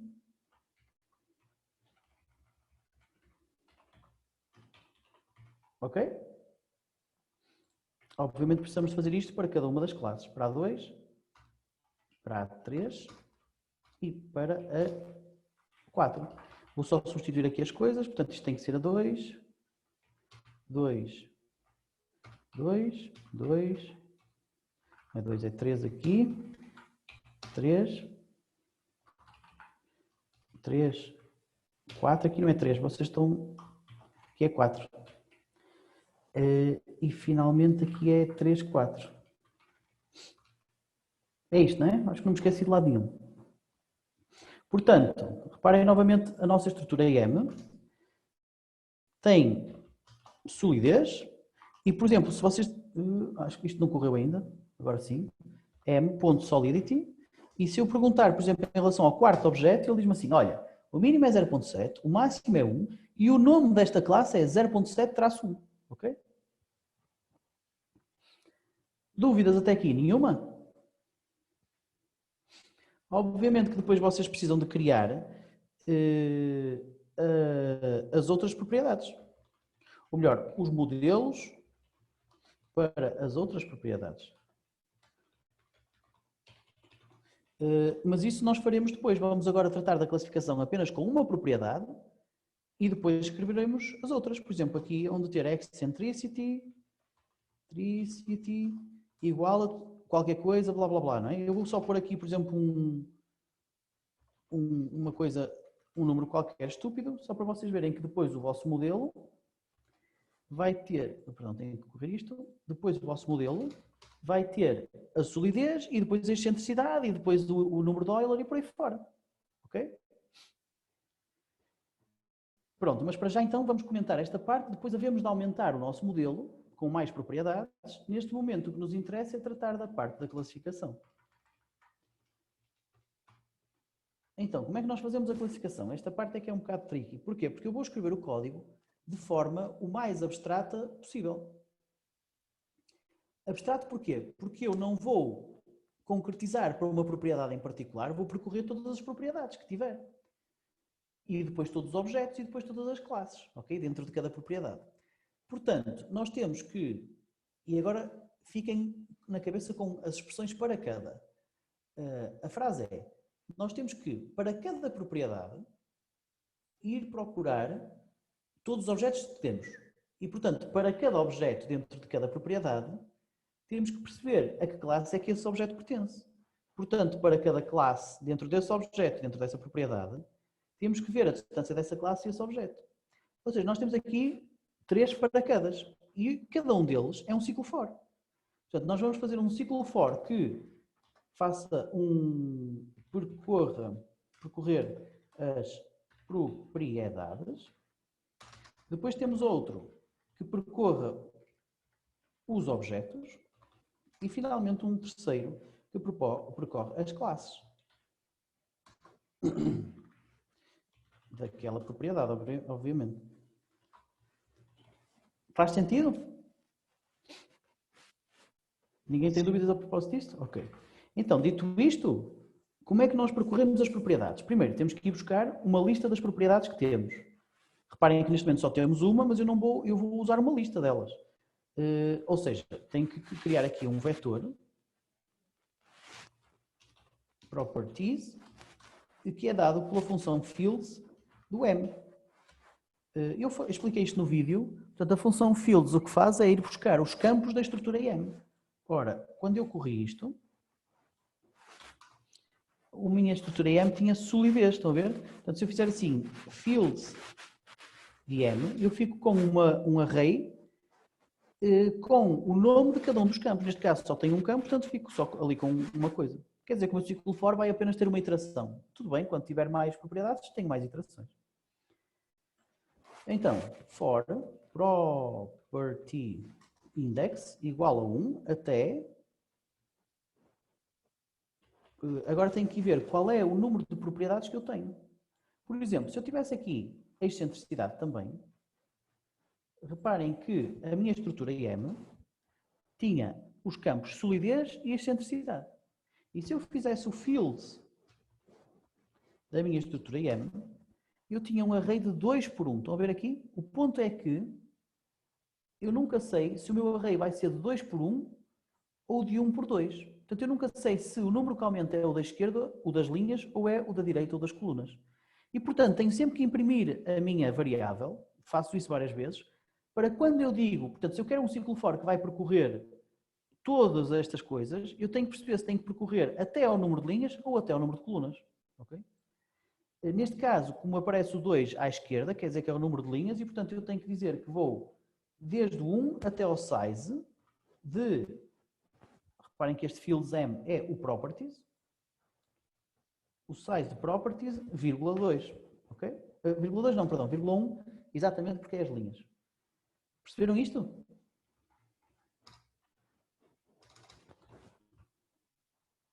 Sim? Pronto, então continuando. Isto é parte de percorrer as propriedades. Agora, podemos ir buscar o nome de cada propriedade que estamos a percorrer. Ou seja, podemos ir buscar aqui property, é igual, e agora vamos buscar, isto é um número, não é? Vai ser 1, 2, 3 e por aí fora. Portanto, nós vamos buscar a esta lista de propriedades, e tem que ser com chavetas porque aquilo é um cell array, okay? Por causa de ser um cell array aqui usamos chavetas, nós vamos pôr assim. Okay? Portanto, vai buscar a 80ª propriedade da lista de propriedades. Ora, reparem, ele está a dizer aqui, olha, eu vou para a solidez e depois vou para a excentricidade. Portanto, o ciclo for já está a percorrer as duas propriedades que nós temos, ok? Portanto, em termos de ciclo for para percorrer as propriedades, parece que está a funcionar. Eu vou comentar aqui esta propriedade porque ela não está completa, quer dizer, eu não posso ter ali o número, tenho que também ter as classes e por aí fora. E, portanto, dito isto, eu vou comentar isto. Falta-nos agora percorrer os objetos. Percorrer os objetos, já o fizemos N vezes, portanto, não vale a pena perdermos muito tempo com isto. A N, reparem que não é N, é N, não é M, é N. O N saiu daqui, lembram-se? Ok? Então, já estamos aqui a percorrer todos os objetos. E agora, o valor para esta propriedade daquele objeto, por exemplo, se a propriedade for a solidez, como é que eu vou buscar a solidez deste objeto K? S, K, ponto, solidity. Ok? E assim imprimo para cada objeto a sua solidez. Isto são as solidezes todas dos objetos. Mas reparem que quando a propriedade for diferente, eu não posso usar aqui o solidity escrito de forma hard-coded. Hard-coded quer dizer que eu escrevo mesmo o texto em vez de ter uma variável que me dá esse texto. Eu tenho que ter uma variável que me diga qual é o nome do campo que eu quero consultar. E essa variável é exatamente esta property. Portanto, em vez de eu fazer isto, eu faço, para ser geral, e esta é a parte da generalização, eu faço isto. Escrevo aqui o property. Só que se eu escrever isto assim, ele vai achar que property é também ele um texto. E não existe nenhum campo na estrutura S chamado property. Eu tenho é que dizer, olha, isto não é um texto, isto é uma variável que te vai dizer o texto que tens que escrever no conteúdo da variável. E, portanto, tenho que pôr os parênteses para o MATLAB perceber que isto é assim. Oh, sorry.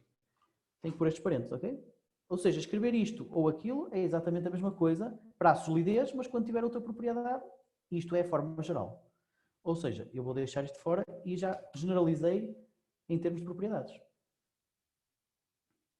Ok? Porque é que tem aqui um... Ah, isto é porque eu não pus. Portanto, isto há de ser a minha propriedade, solidez ou quer que seja do objeto K. Finalmente, eu só tenho que percorrer as classes relativas àquela propriedade. Como é que eu faço isso?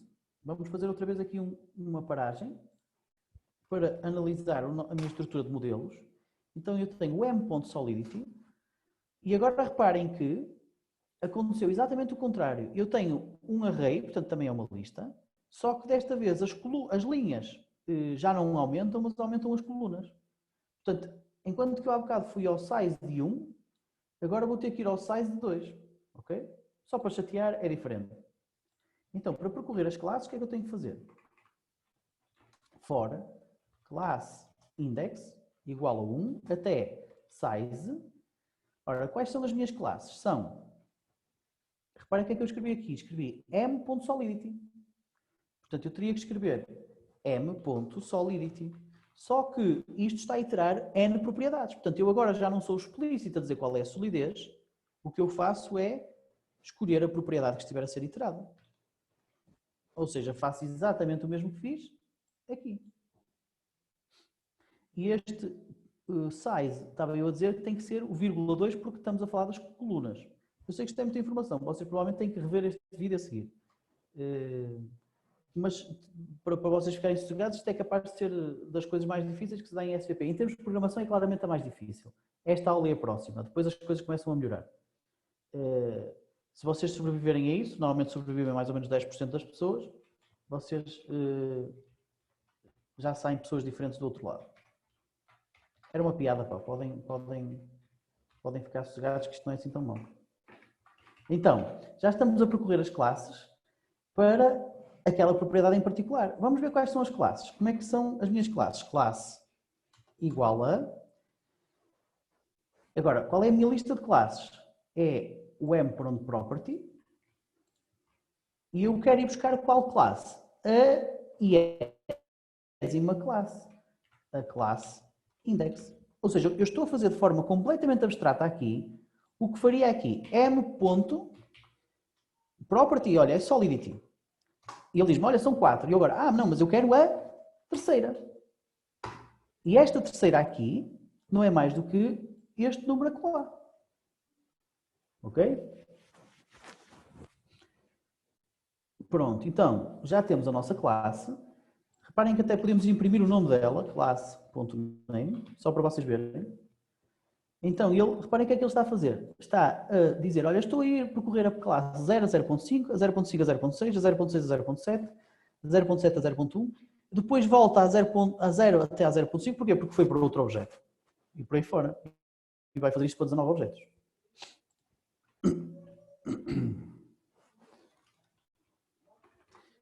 Next step é, finalmente, agora que já temos os ciclos for todos encadeados, é fazer a verdadeira classificação. Então, finalmente nós vamos classificar. E o que é classificar? É avaliar a distância entre o valor da propriedade do objeto e da classe em questão. Ok? Então, if, qual é o valor da propriedade do objeto? Já fizemos, está aqui. Portanto, se este for maior do que, qual é o valor da classe? Está aqui a classe. E o valor mínimo qual é? É o classe.min. Portanto, se o valor da propriedade do objeto for maior do que o mínimo da classe e o valor da propriedade do objeto for menor do que o máximo da classe,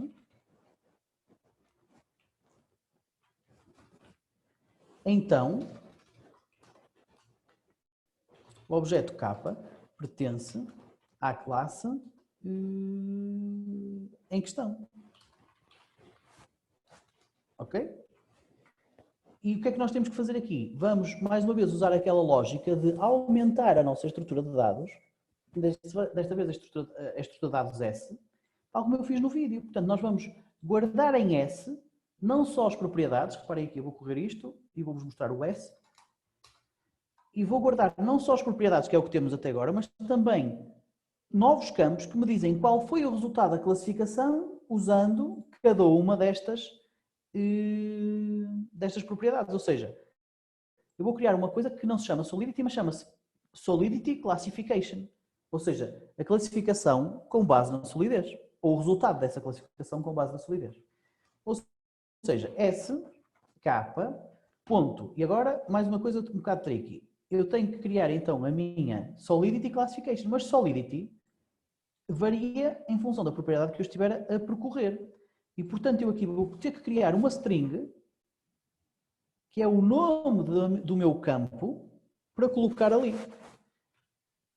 Então, aqui, a primeira será property, que é para dizer solidity, e depois vou juntar isto com um underscore classification. Ok? parênteses retos porque eu estou a... portanto, parênteses retos aqui porque eu estou a concatenar strings, parênteses curvos acolá porque eu estou, tal como fazia, por exemplo, aqui, porque eu estou a definir um campo da estrutura com uma string, com uma variável e não com um texto mesmo. Dito isto, igual a qual é o nome da classe, portanto eu aqui vou guardar o nome da classe, que acho que o objeto é. O nome da classe está aqui, é o class name.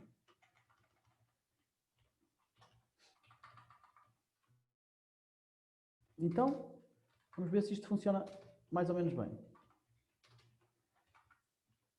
Podemos só compactar aqui o código. Vamos correr.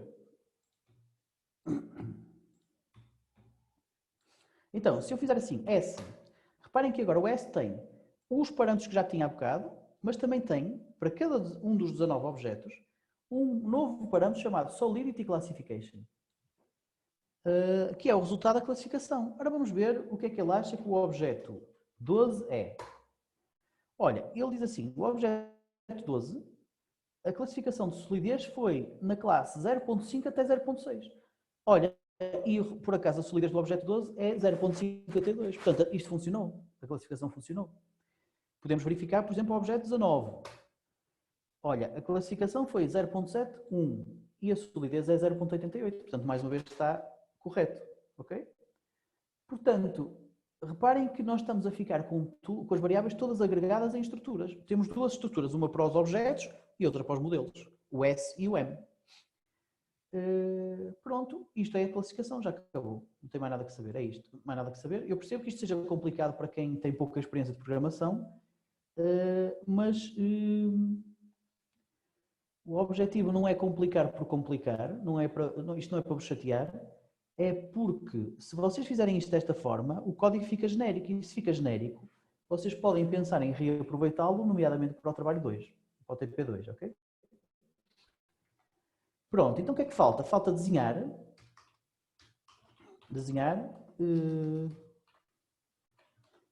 o resultado da classificação. Então, nós podemos fazer assim, podemos, por exemplo, criar uma figura, mas tem que haver uma figura por cada uma das propriedades. Ora, reparem, em exercício 6 temos uma figura para a solidez, 8 uma figura para a excentricidade e por aí fora. Portanto, eu vou, na verdade, criar uma figura para cada propriedade. Portanto, eu, em primeiro lugar, tenho que percorrer as propriedades. Ou seja, tenho que fazer isto. Estão a ver? Depois, tenho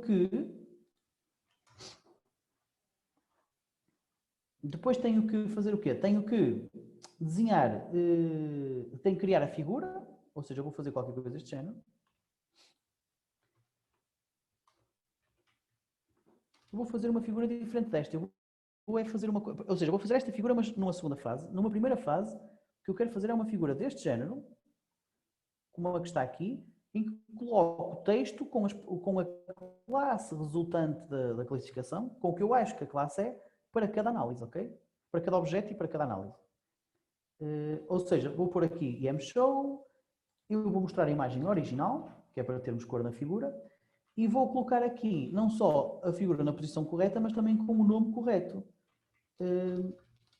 Ou seja, vou criar aqui um novo campo, que é o name. Criar não, vou escrever no novo campo, que já está criado, que é o name. E eu aqui tenho que pôr o quê? Tenho que pôr um texto que me descreva a figura. E reparem, nós vamos ter uma figura por propriedade. Portanto, este texto vai ter que dizer qual é a propriedade. Então eu vou dizer assim,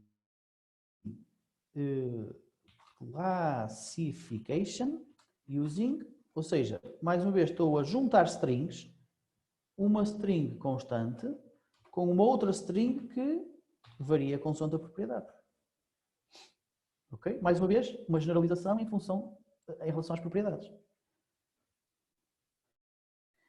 Pronto, já criei a figura. Reparem que eu fico com uma figura apenas, porque só tenho uma propriedade apenas, e a figura, isto se calhar é melhor tirar daqui, conseguem ver aqui, diz assim, Classification Using Solidity, que é exatamente o que nós queríamos.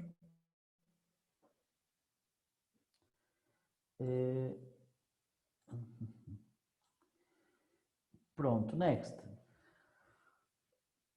Next, então, agora, nós temos é que percorrer cada um dos objetos e para cada objeto vamos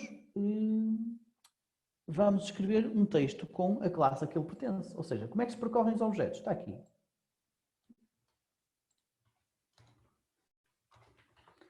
Como é que se escreve um texto? Vocês já fizeram isso no exercício 2, com a função text. Portanto, precisamos do x, do y e depois, aqui, desculpem, o x, o y e depois uma string. Ou seja, eu vou dizer assim, text, ora, qual é o x do meu objeto? K é o centroide dele, portanto eu posso consultar o centroide. Exatamente como fizemos no exercício 6. sk.centroide, o primeiro é o x, o segundo é o y. E agora, o truque é o que é que eu escrevo aqui em termos de classe. E a classe, quem é que me sabe dizer qual é a classe a que eu acho que o objeto pertence? Então, S, por exemplo, para o sétimo objeto, SK, a classe é o campo Solidity Classification. Portanto, eu posso escrever assim, Solidity Classification. Ok? Mas, reparem que, mais uma vez, vamos fazer uma abstração, porque quando eu estiver a falar da excentricidade, este campo vai se chamar Eccentricity Classification. Portanto, eu tenho que criar, mais uma vez, o nome deste campo em função da propriedade que estou a consultar. Foi exatamente o que eu fiz aqui, estão a ver? Aqui foi para escrever, eu agora quero lê-lo. Mas, basicamente, o nome dele é igual e a forma como é construído também. Portanto, eu tenho só que colocar isto ali.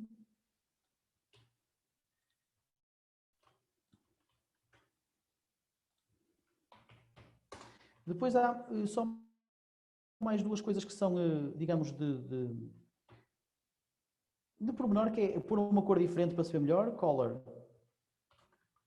vermelho, por exemplo, 100, e outra coisa que é o font size, que é para ficar com uma letra grande, font size, 18. Okay? Portanto, este text vai só desenhar as coisas. Diga. No segundo centroide tem que colocar o 2, que é o segundo elemento. Ah, obrigado. Por isso é que ele está a ficar assim, está a ver? Exato.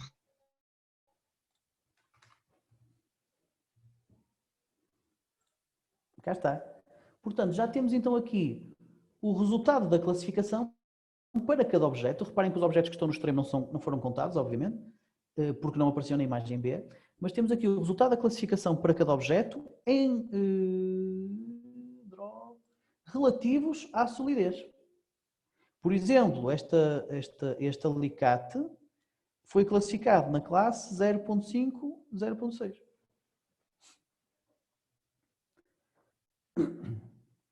Alguma dúvida até aqui? Não? Então vamos continuar para fazer a segunda figura, aquela que está no PDF. Deixa-me só apagar aqui os drawings. Vamos fazer a segunda figura que é a que está no PDF. Esta aqui, ok? Esta. Então, esta segunda figura, como é que se pode fazer? Eu vou fazer um ciclo for diferente para desenhar esta segunda figura. Portanto, desenhar não é o resultado da classificação, é objetos separados por classes. Ok? Então, o que é que eu tenho que fazer neste caso? Tenho que, mais uma vez, percorrer todas as propriedades, porque vai haver uma figura destas por propriedade. E depois, agora é um bocado diferente, porque reparem, se eu quero ter uma figura que me tenha todas as tesouras e depois outra que tenha todos os não sei quê, dá-me mais jeito percorrer primeiro as classes e depois para cada classe percorrer todos os objetos a ver se pertencem a essa classe, do que fazer o inverso. Okay? Portanto, eu agora vou inverter a forma como percorro os objetos e as classes. Primeiro, para cada classe percorro todos os objetos e vejo se cada um desses objetos pertence a essa classe.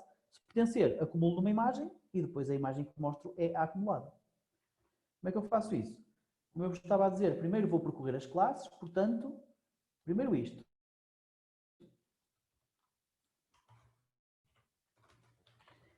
Então, já agora, mais uma coisa, antes de chegarmos às classes, que é, eu também vou ter que criar uma figura tal como fiz aqui. Portanto, eu vou ter que fazer exatamente uma coisa parecida com esta, para cada propriedade.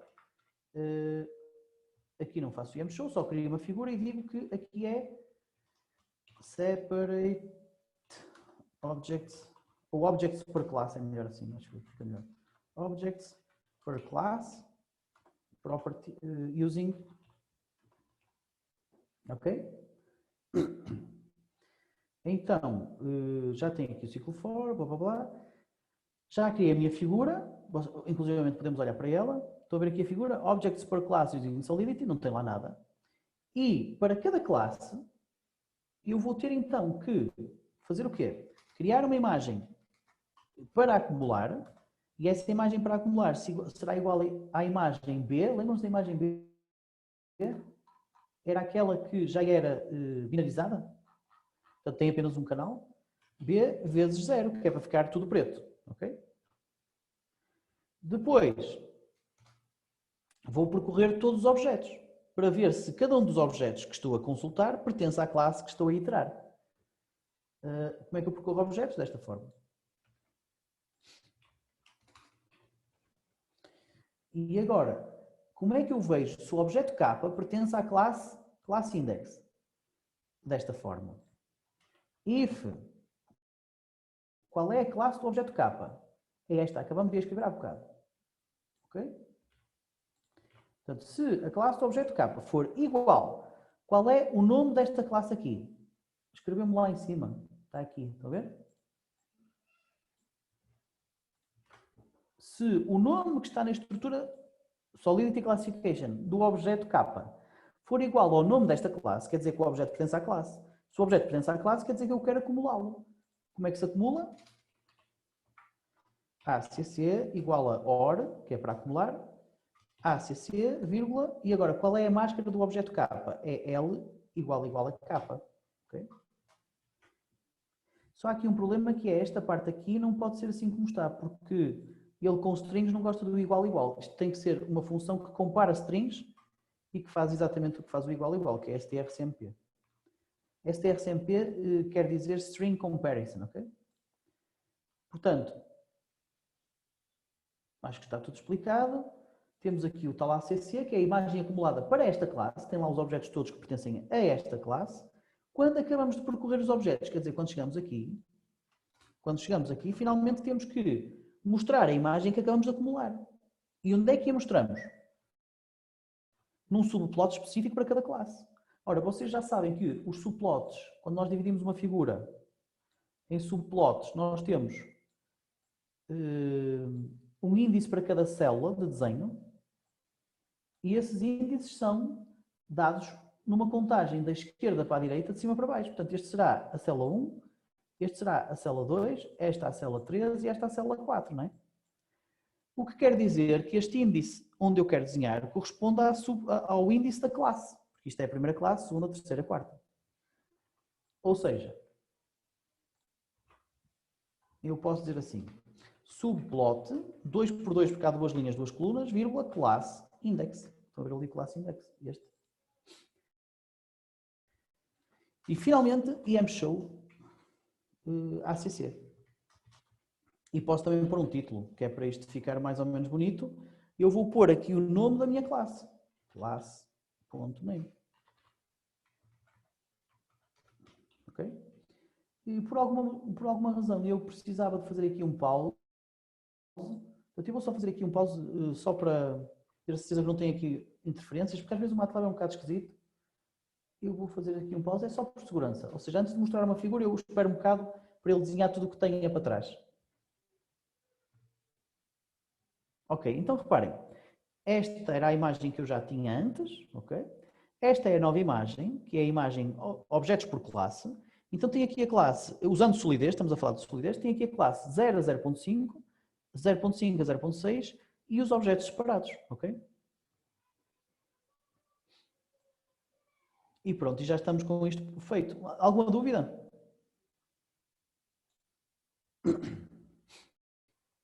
Pois eu tenho uma dúvida que quero que vocês me ajudem a esclarecer. E a dúvida é a seguinte, eu vou cá para cima agora, portanto, isto é a parte da classificação, a parte de desenhar uma imagem, a parte de desenhar outra. E a minha pergunta agora é, nós fizemos isto apenas para a solidez. Como é que funciona quando fizemos para outras? Ora, vamos aumentar para o caso da excentricidade. Eu estou a ir um bocadinho depressa porque já são 10h51, ainda queria falar disto. Mas isto faz em 5 minutos. Portanto, vamos fazer para a excentricidade. O que eu vou fazer é aumentar a minha estrutura do modelo. Ou seja, eu vou aqui, faço Ctrl H e substituo tudo o que diga Solidity por excentricidade. Não é tudo, é só o que está aqui dentro. Portanto, find, não é isto, não é isto. Opa, também não é isto, é só quando chegar ali em baixo. Ok, portanto, a partir daqui eu quero substituir, estão a ver? Então, vou substituir isto, por aí fora. Ok, então, acabei de criar esta parte aqui que tem excentricidade em todo lado. E agora, o que é que eu preciso fazer? Preciso colocar os valores corretos para a excentricidade. A excentricidade é o exercício 8. Estão aqui os valores. Copy. Eu vou copiá-los para aqui. E então, o mínimo é 0 no primeiro objeto, o máximo é 0,94. No segundo objeto, o mínimo é 0,94 e o máximo é 0,96. No terceiro objeto, o mínimo é 0,96 e o máximo é 0,98. E finalmente, no quarto, não é terceiro objeto nem segundo objeto, é na terceira classe, segunda classe e por aí fora. E finalmente, na quarta classe, é 0,98,1, ok? Portanto, já criamos então, já aumentamos a nossa estrutura modelo. Eu vou parar aqui o programa com o keyboard para vos mostrar. Portanto, se pararmos ali o programa, temos aqui a nossa estrutura modelo, que desta vez agora já tem a solidez e também a excentricidade. Portanto, m.eccentricity, mais uma vez, são 4 classes diferentes, cada uma com o mínimo, o máximo e o nome. Por exemplo, a terceira classe da excentricidade tem uma excentricidade mínima de 96, uma máxima de 98 e o nome está aqui. Ok? Pronto, ou seja, nós já aumentamos a nossa estrutura de modelos e agora, finalmente, a minha dúvida que é, ora, tendo nós aumentado a estrutura de modelos, o que é que agora precisamos de adaptar aqui em baixo do nosso código? Portanto, que alterações é que temos que fazer ao nosso código cá em baixo de classificação e de visualização para ele funcionar? Ou seja, esta parte aqui, com o novo modelo, onde é que nós precisamos de mexer? Eu acho que o professor agora não tem que mexer em nada, não é? Exatamente. Pronto. E essa é que é a resposta interessante de dar, porque se nós não temos que mexer em nada, quer dizer que o código está completamente genérico e quer dizer que se você, por exemplo, imaginem o que é que vocês têm que fazer para o trabalho prático 2, têm que experimentar várias propriedades. Vocês podem usar uma coisa deste género para experimentar as propriedades que quiserem, é só pôr lá as propriedades e o gajo vai fazendo as contas todas. Vamos experimentar. Portanto, reparem, eu não mexi no código de baixo, só aumentei o modelo. Se eu correr isto, o que é que está a acontecer? Eu tenho mais duas figuras, que são a classificação usando excentricidade, e neste caso a classificação há de ser diferente da outra. Por exemplo, aqui o alicate está nesta classe, a pá está naquela, e reparem que as classes não são as mesmas. Não, esperem lá. Estou aqui com isto a chatear-me. Aqui. As classes não são as mesmas que as da figura, que as da classificação usando solidez, não é? Portanto, quando eu uso solidez, por exemplo, a pá vai para a minha classe 0.5, 0.6, solidez. Aqui a classe está na excentricidade 0.981. Isto varia consoante o descritor que estamos a usar, o que faz sentido. Eu costumo dar o exemplo de vocês terem um conjunto de 100 pessoas à frente e dizerem assim, os gajos altos, as pessoas altas vão para a direita e as pessoas baixas vão para a esquerda. Vocês ficam com uma divisão que será diferente se usarem outro critério, outro descritor, que é do género, sei lá, as pessoas com cabelo comprido vão para a direita e as com cabelo curto vão para a esquerda. Os grupos que criam são diferentes e é isso que estamos a ver aqui, ok? Então, mas isto tudo, e temos também as outras duas imagens, aqui a solidez e ali a excentricidade, que também mostram grupos diferentes. Por exemplo, reparem aqui, eu aqui, nesta classe, tenho uma coisa muito diferente do que tenho ali, ok?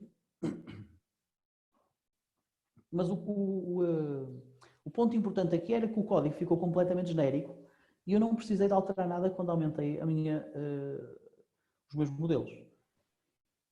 Pronto, e dito isto, não tenho muito mais a falar nesta aula. Sei que, já não sei quem era, mas alguém tinha um problema com o número de Euler, não era? Eu já percebi, professor. Ao menos um, acho que não sei bem exatamente o que é, mas vi que dá para contém 2 furos. Ok. Não sei o porquê, tenho que Então, se pesquisar. já percebeu, não Vou precisamos ver. lá. Até calha bem porque não temos muito tempo, já são 56. Está bem, professor. Sim. De qualquer maneira, se precisar de mais alguma coisa, depois mande-me um mail ou o que for que tentamos combinar, está bem? Sim, tudo Não há bem. problema. Obrigado. De resto, mais alguém tem alguma dúvida ou vamos à nossa vida? O Uma professor coisita. vai- Diga. Força. Quem Diga, está Bruno. primeiro? Tanto faz. O Bruno primeiro. Estou a ver ali um Bruno. Sim. Lá em cima onde o professor alterou a excentricidade, não se pode pôr isso como uma função e só passar por parâmetro o valor que a gente quer e passar para lá o 0,7, o 1, o 6 e o 0,5. Pode, é Era uma mais boa fácil ideia. É uma boa ideia. meter isto dentro de uma Mas função. repara, sim. Mas a pergunta, não se pode pôr isto dentro de uma função? Para qualquer caso, tem a resposta sim, pode. Ou seja, você pode pôr tudo o que quiser dentro de uma função. Está a perceber, Bruno? A pergunta não deve ser, será que eu Pois. posso pôr isto dentro de uma função? A pergunta deve ser mais, será que faz sentido ou é adequado pôr isto dentro de uma função? Porque poder pode. A questão é se dá jeito ou se ajuda, percebe? E eu acho que no seu caso, a sua sugestão é interessante, porque eu acho que realmente até poderia ajudar. Porque você está a fazer coisas repetidas aqui e como está a fazer coisas repetidas, será uma Certo, função estou a encher ajudar. aí. Ou seja, você, ao fim e ao cabo, automatizar de alguma forma o mecanismo de criação do modelo. Pois, Está claro? sim. Então quem Uma é que coisa, estava... Sim, diga. outra coisa, dá para assistir uma horita de aula que vem a seguir às 11, porque eu só consegui entrar isto como deve ser, a faltar um quarto de hora para as 10. Por isso Sim. perdi 40 minutos iniciais. Tem que ir ao e-learning e ver o outro link. Pois, eu E se vou quiser, entrar. pode fazer isso, ou se quiser também, eu vou pôr os vídeos de pelo menos uma das aulas na net e você depois pode assistir ao vídeo, mas como quiser, não tem problema nenhum de estar a ver. Está bem, eu vou ver. Ok. Havia outra pessoa, acho eu. O professor já respondeu, obrigado. Ok, pronto. Então, olhem, fiquem bem e até para a semana, ok? Até para a semana. Até para a semana, malta. Até para a semana, senhor. Uma semana.